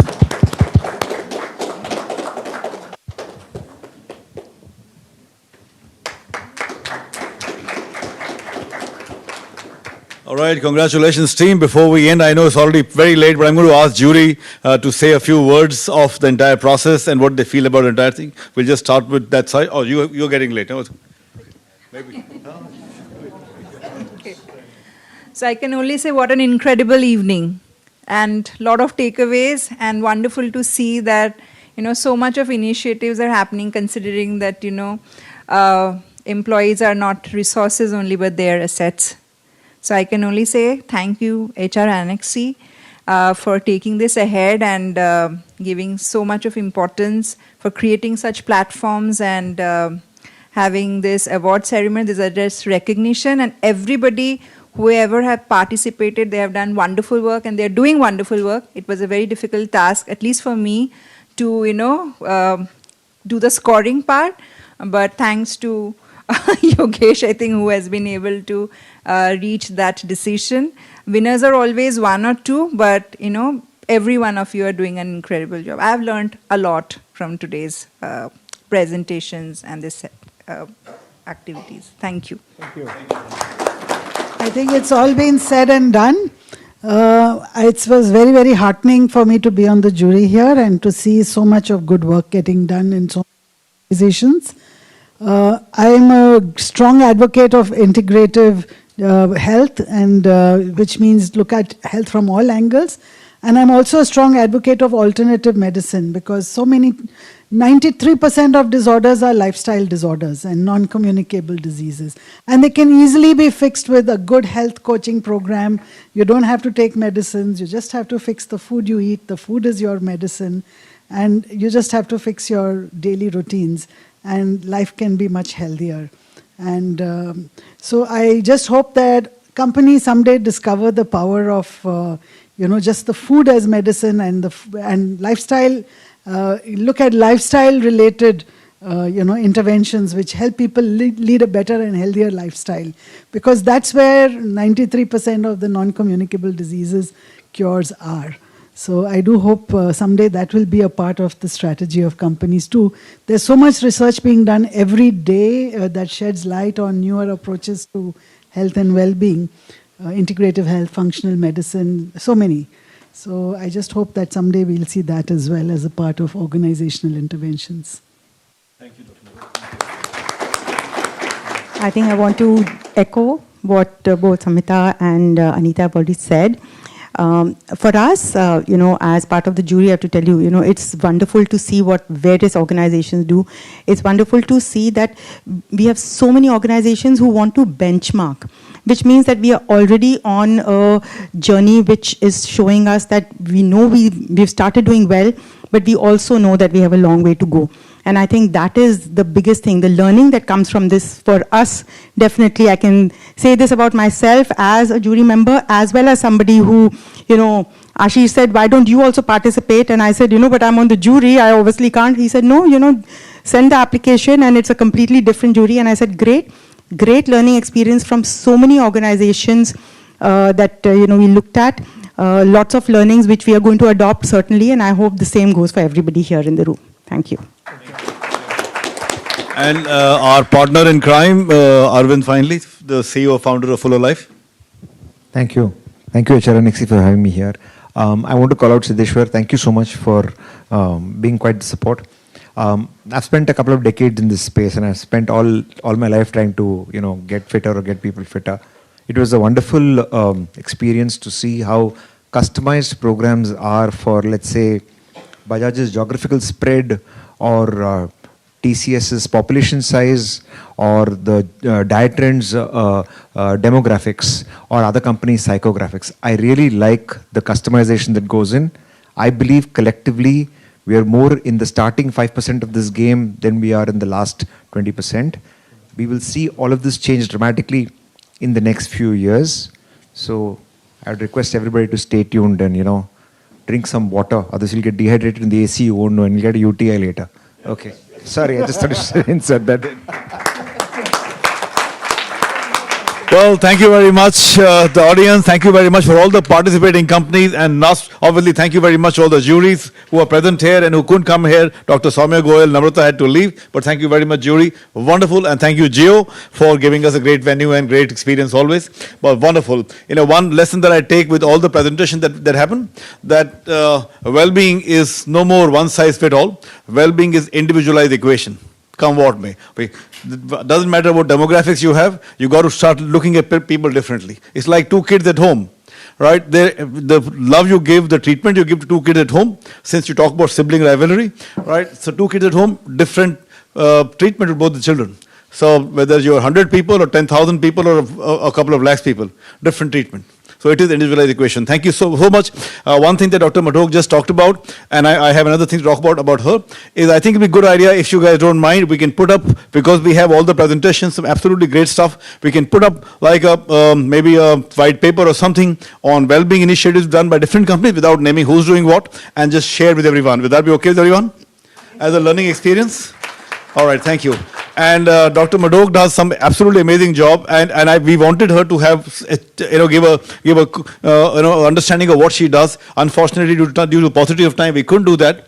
But I think we should create, Siddheshwar, some forum where at least all the companies, the 100 plus companies who participated, we should maybe have an online session from her as to what kind of work she does. I won't do that with Arvind as well, but certainly from Dr. Madhok as well, we should do a session for all our, all the people who participated. It'll be great learning for all of them. Yeah. Thank you so much. Can we have a last photograph with Siddheshwar, Yogesh, Nikhar, and some other people? Of course, we have to call Leena and Usha. Where are Leena and Usha? Oh, here? Okay. Okay, they just reminded me, I've been just hurried because Sangeeta has been telling me I have to rush. You will allow me to go. So the mementos,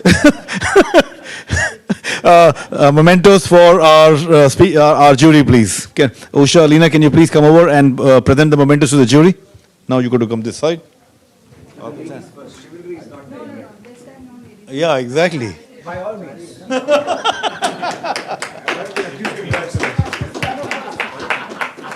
Thank you.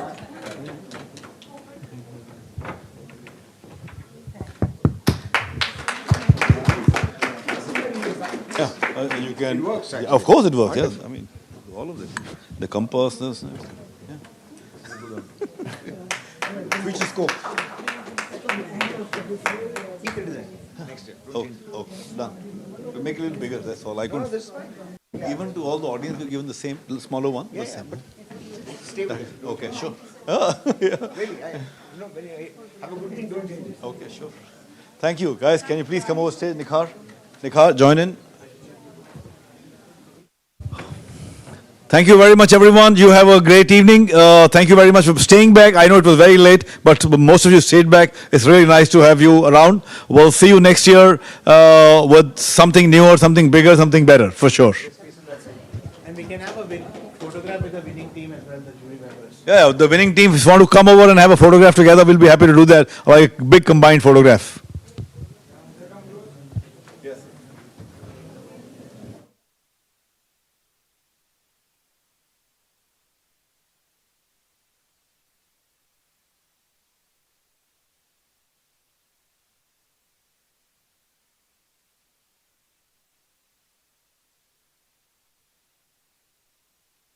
Thank